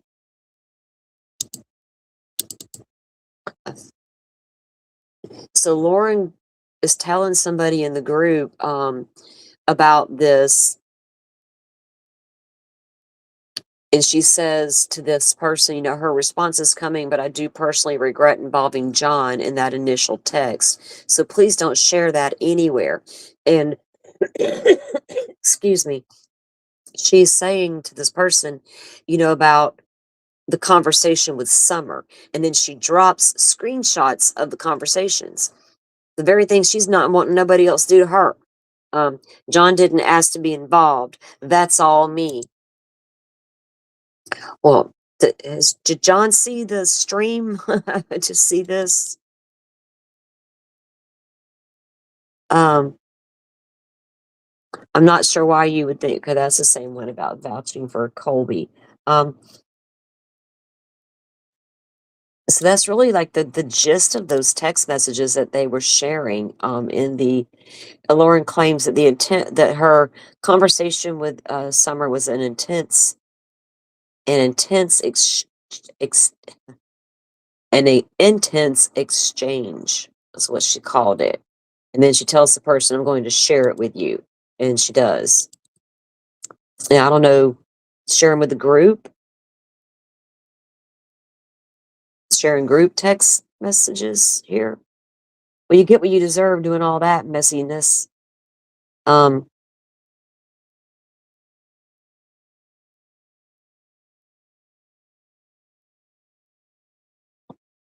it looks like that's really the gist of those, y'all. And that's all that's been released, right?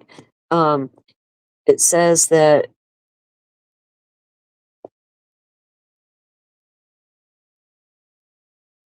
if I had been able to give her advice, she should have initially stuck to Daybell as.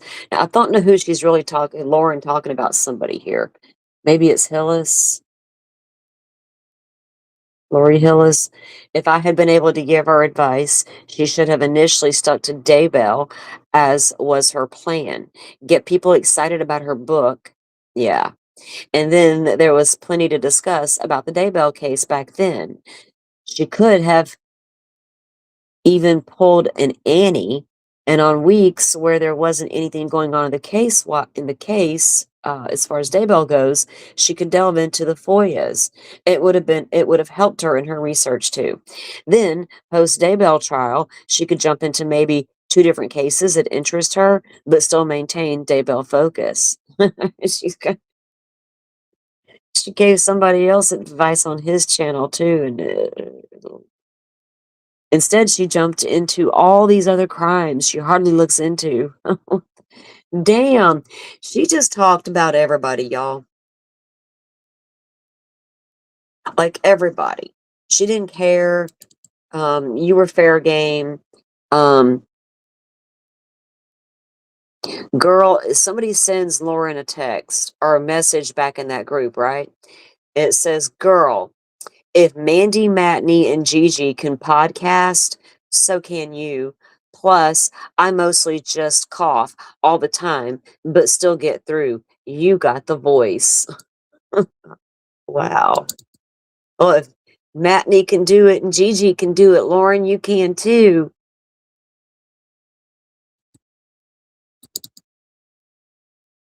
Is she?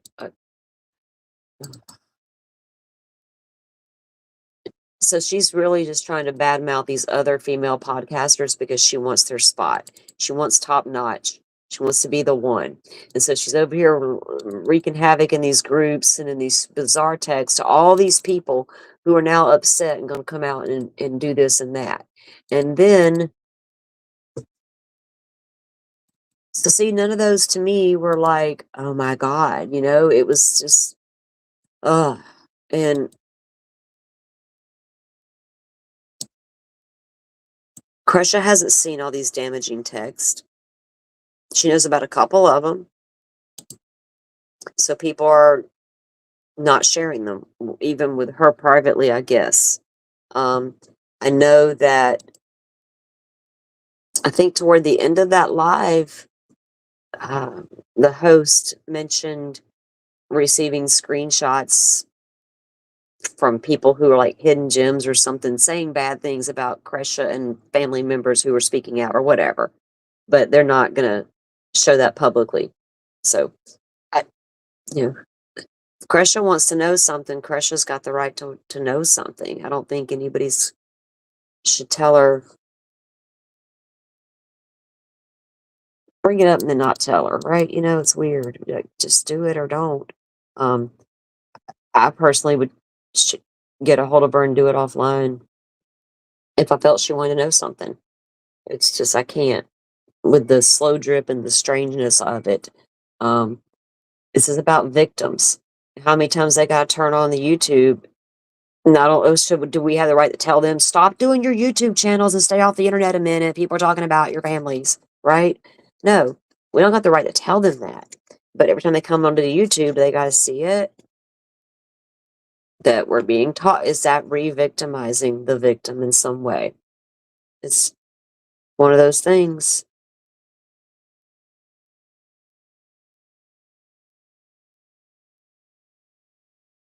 What?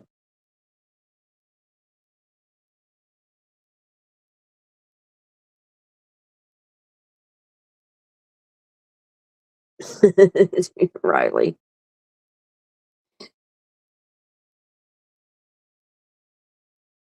Well, John's not making eye contact. Lauren said one time, like a long time ago, I was watching.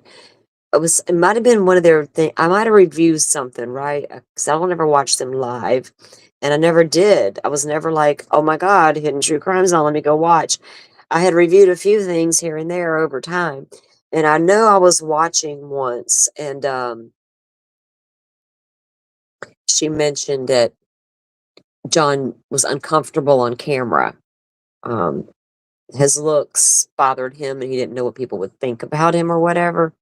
And that was an issue for him. So maybe maybe the lack of eye contact is that, but her weird shit, looking straight ahead at that camera, it's like, robot lady, stop it. Like, goodness. That's like so scripted, and it doesn't seem, you're not on the nightly news. We don't need that prim and proper. Look at Ashley Banfield on News Nation. And then look at Ashley Banfield on YouTube, Lauren. We get a whole different girl. We get that Ashley we know and love on the YouTube from way back in the day. um, you coming out here being fake. It even says, I can drop the F-bomb. So I've heard a couple of YouTubers claim they can, but won't because they feel like it will hurt their channel if they say it.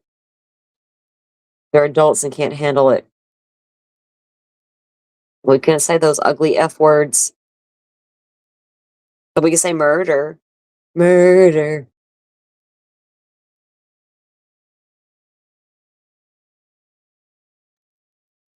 So bizarre.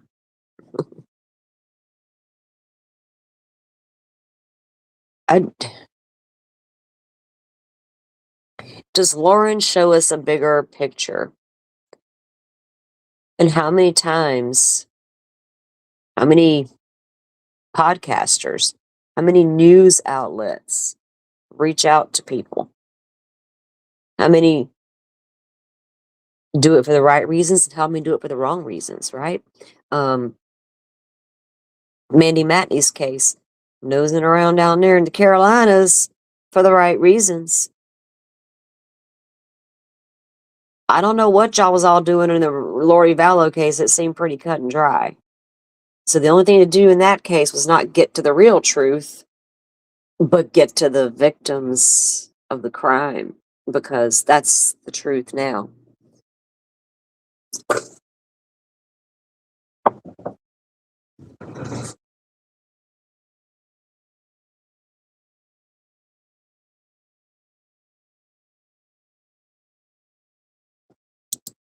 Yeah, I don't know what, uh, well, happy, so apparently different people, right, have different things, is from what we can gather.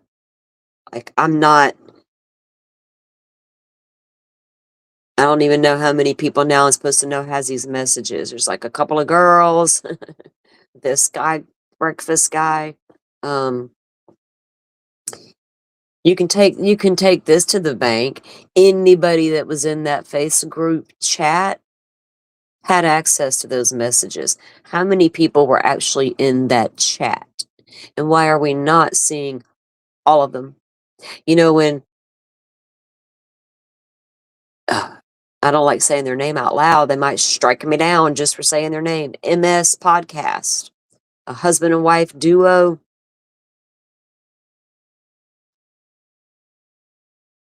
They had a guest come on their show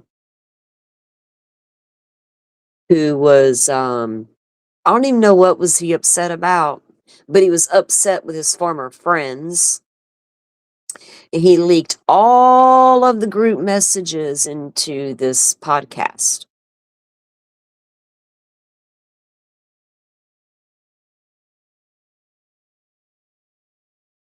Everybody got like, what? Oh my God.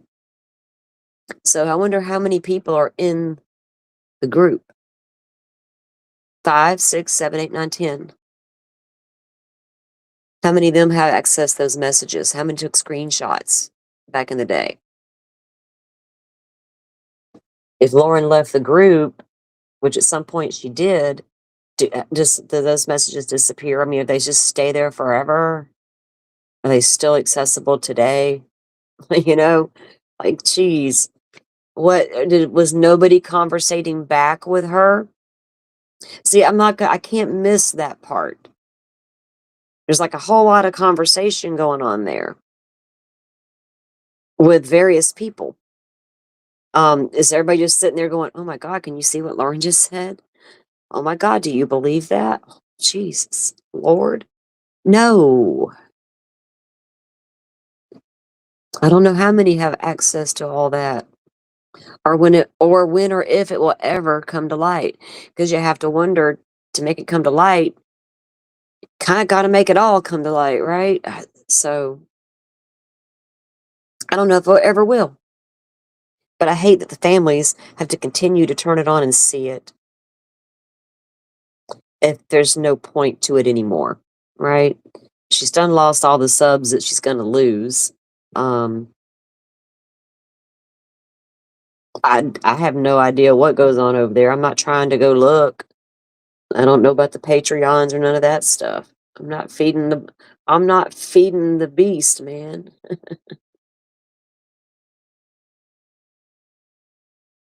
Yeah.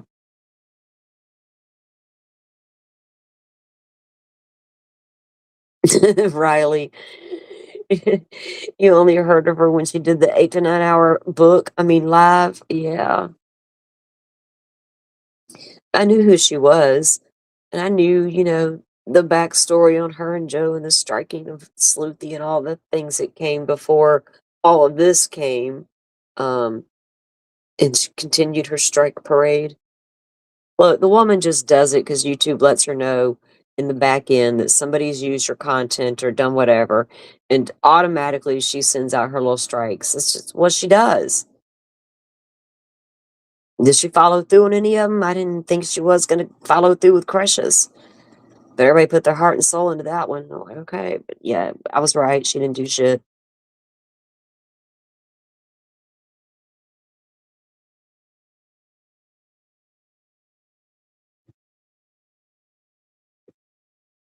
Yeah, it does. They're talking about Lauren seems snooty. She she never appeared to be genuine. She's fake. Like she's on the damn Good Morning America or something and gotta be like this perfect and I gotta focus on this camera. I'm a serious journalist though. I'm not really Good Morning America. I'm a serious journalist. It's like, lady, you're staring at the camera. You have um no body movement, no emotion. Y'all can't even see me, but y'all can feel my emotion. Hers is kind of like no da da da da da. Weird.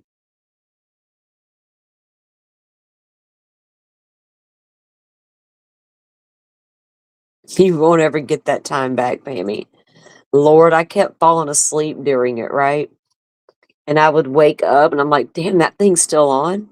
Oh heck, I've missed some. And I'm listening and I would fall. It was like all night. I was like, wow. I think we were all feeling exhausted the next day because we were up all damn night. Even if we were dozing off in it, it was hearing it in my head while I was asleep. It's just the levels she went to get to the victims of the families and that manipulation to try to get to Colby and to go through Summer to try to do it. And then for John to go on these lives and talk about adopting Colby and making Colby his son. And then her over there in these messages offering John services if he could help Colby. What kind of weird line have you crossed, right? Um, will you use some of the things that Colby tells your husband in your stories, in your cute little stories? Um, Join me tonight for the latest crime. The fuck, lady?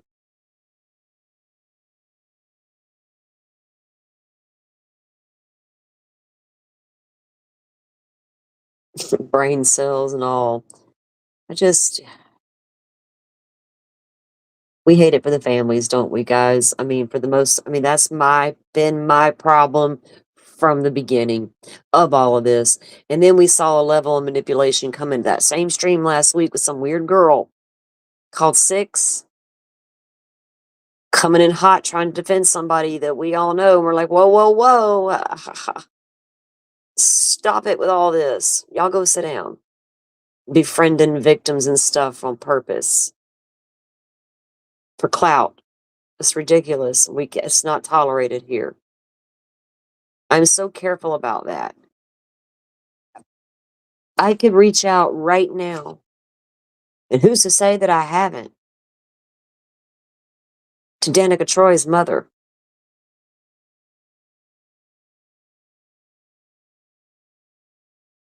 Tiffany Daniels' mother, and Danielle Bell's sister. But you don't see them on my YouTube live stream.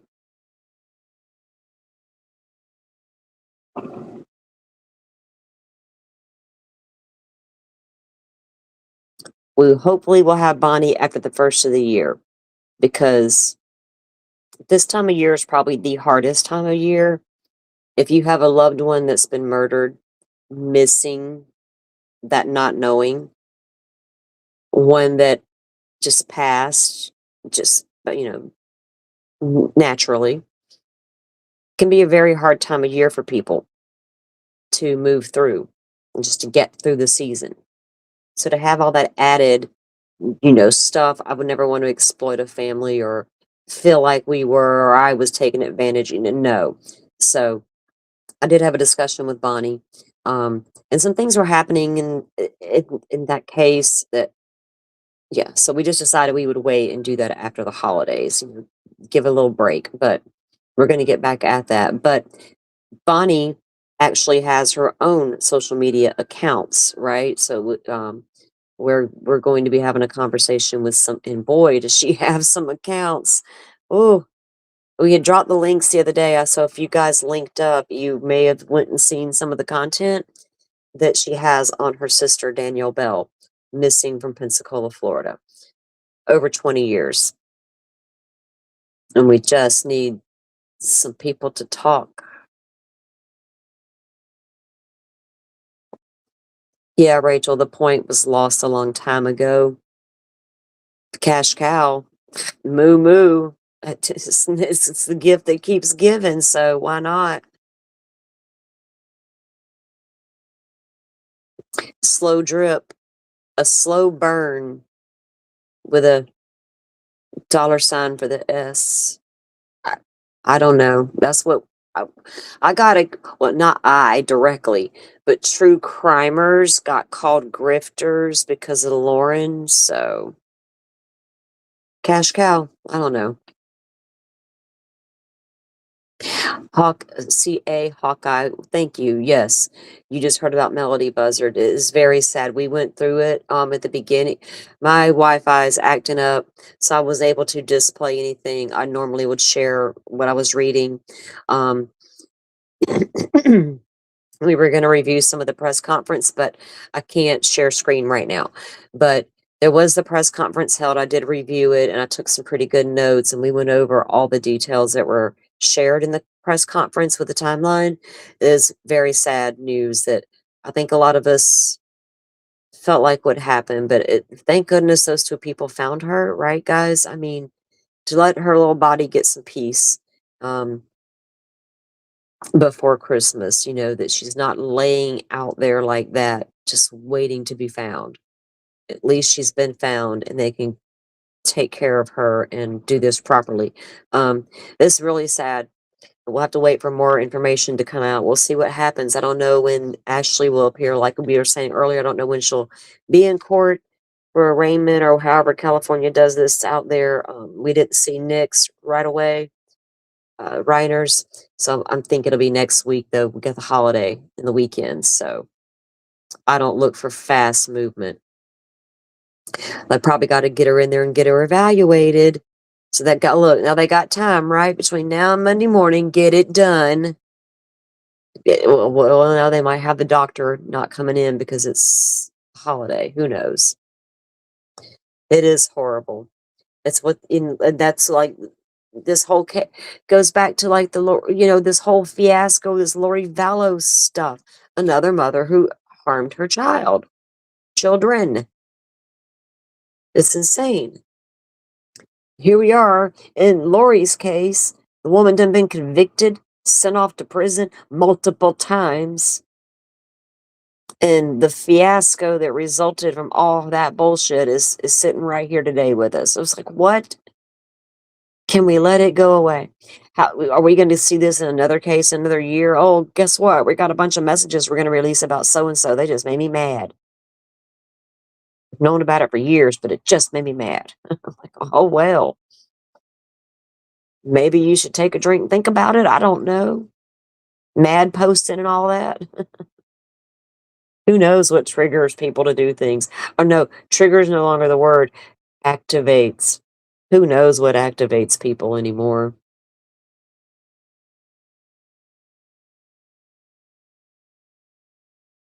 Yes, Joy, exactly. Because her father passed in the accident, right? Was it a motorcycle accident? I think that's what I recall.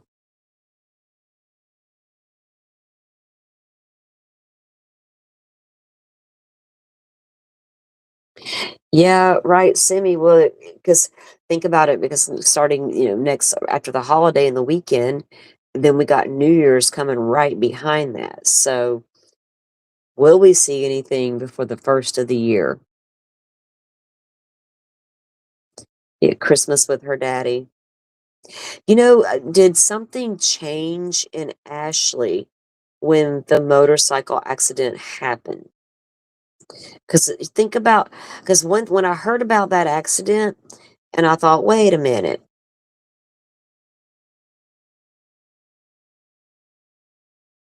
No, no, no, Simi Sharp. The word, and now instead of saying you triggered me, people are saying I'm activated. I'm like, what the hell? What happened to just being, I'm mad? I got mad, okay? I got triggered or got activated. I just got mad. Shit is easier to spell and say. Trigger is such a crazy word to me. You're triggered. That's like an insult. Like, what? Like, if it wasn't me, that wouldn't have landed the same way or something. What do you mean I'm triggered? Well, okay. Yeah, just me making fun of shit, that's all. So I wondered though, this accident, because there's no excuse, don't get me wrong, but if we're gonna go with she's got some mental illness, did something happen? Because losing somebody, right? Losing somebody can devastate a person. And I just wondered,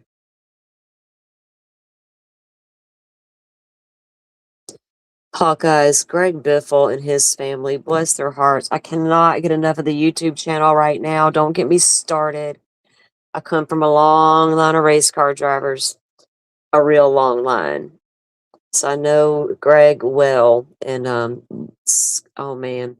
So for those of you who don't know, Greg Biffle was a driver in the NASCAR truck. He drove the trucks. So um, he was a NASCAR driver. Him and his wife, their 5-year-old son, and his 13-year-old, was she 13-year-old daughter, were killed in a plane crash. Almost said car crash, sorry. Were killed in a plane crash. Um, Hawkeyes, did you see the video from the guy who they were going to visit when they were when they were on their way? Oh man.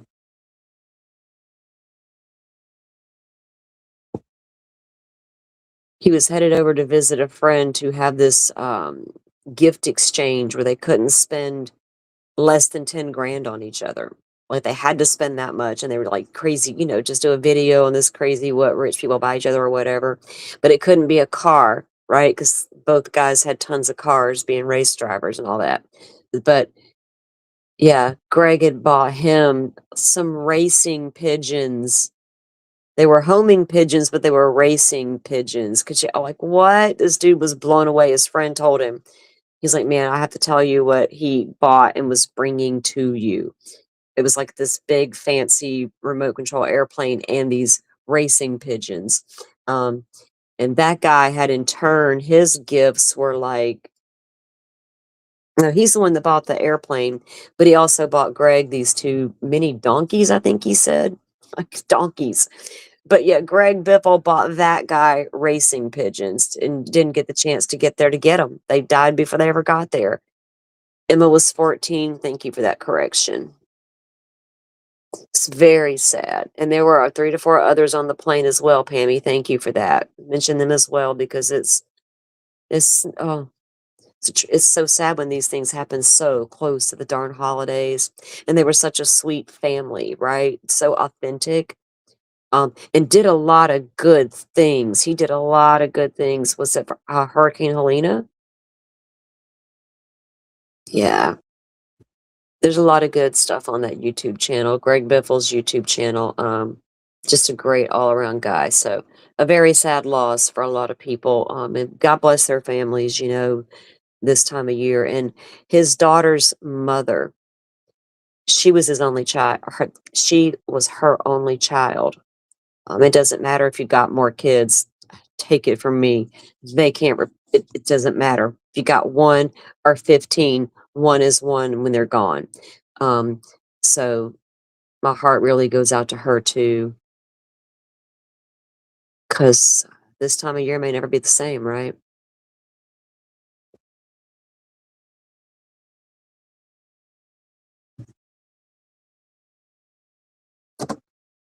Yeah, donkeys and fast flying doves, right? Boys will be boys. Um, Racing pigeons. I thought, man, that's pretty damn cool to think of, Greg Biffle. Shout out, bud. Shout out. That's pretty original. Oh, we can't buy cars, but I'll get you a racing pigeon instead. And mine, I bet you they would have been like racing those pigeons, screaming at it to go faster. I would have. Like, my pigeon's gonna beat your pigeon. But anyway, guys, I'm gonna let you go. We've been here for a while. So we're all caught up on with Danica's cases. Like I said, both boys are now indicted and charged with first-degree premeditated murder. Kamari had hearing his arraignment, he got no bond, obviously. Oh, they did say I didn't get to bring it up to read. They found him a danger. This 14-year-old kid in adult jail. They found him a danger to my community, so they've opted to keep him in jail throughout the duration of trial. I don't know how long before we see trial, but they're not even given the option on that. So I'm going to have to get the information, and also we'll keep an eye out. I'm sure they'll do the same thing for Gabriel's hearing when it comes up in January. I think January 8th. Yeah, January 8th is the arraignment for the other kid. Um, I wonder if it's taking a little bit longer with him because he was actually the killer and because he's got the alleged problems that were happening at home. A little more time to prepare. We'll see. Um, anyway, and we'll keep an eye on whatever happens over there in the Steins crazy case, Letcher County. All right.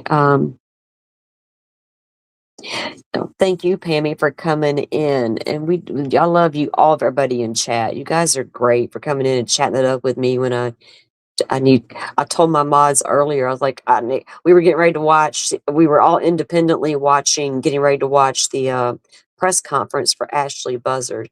But I dropped them a message. I was like, I need coffee and I need coffee and conversation, you know?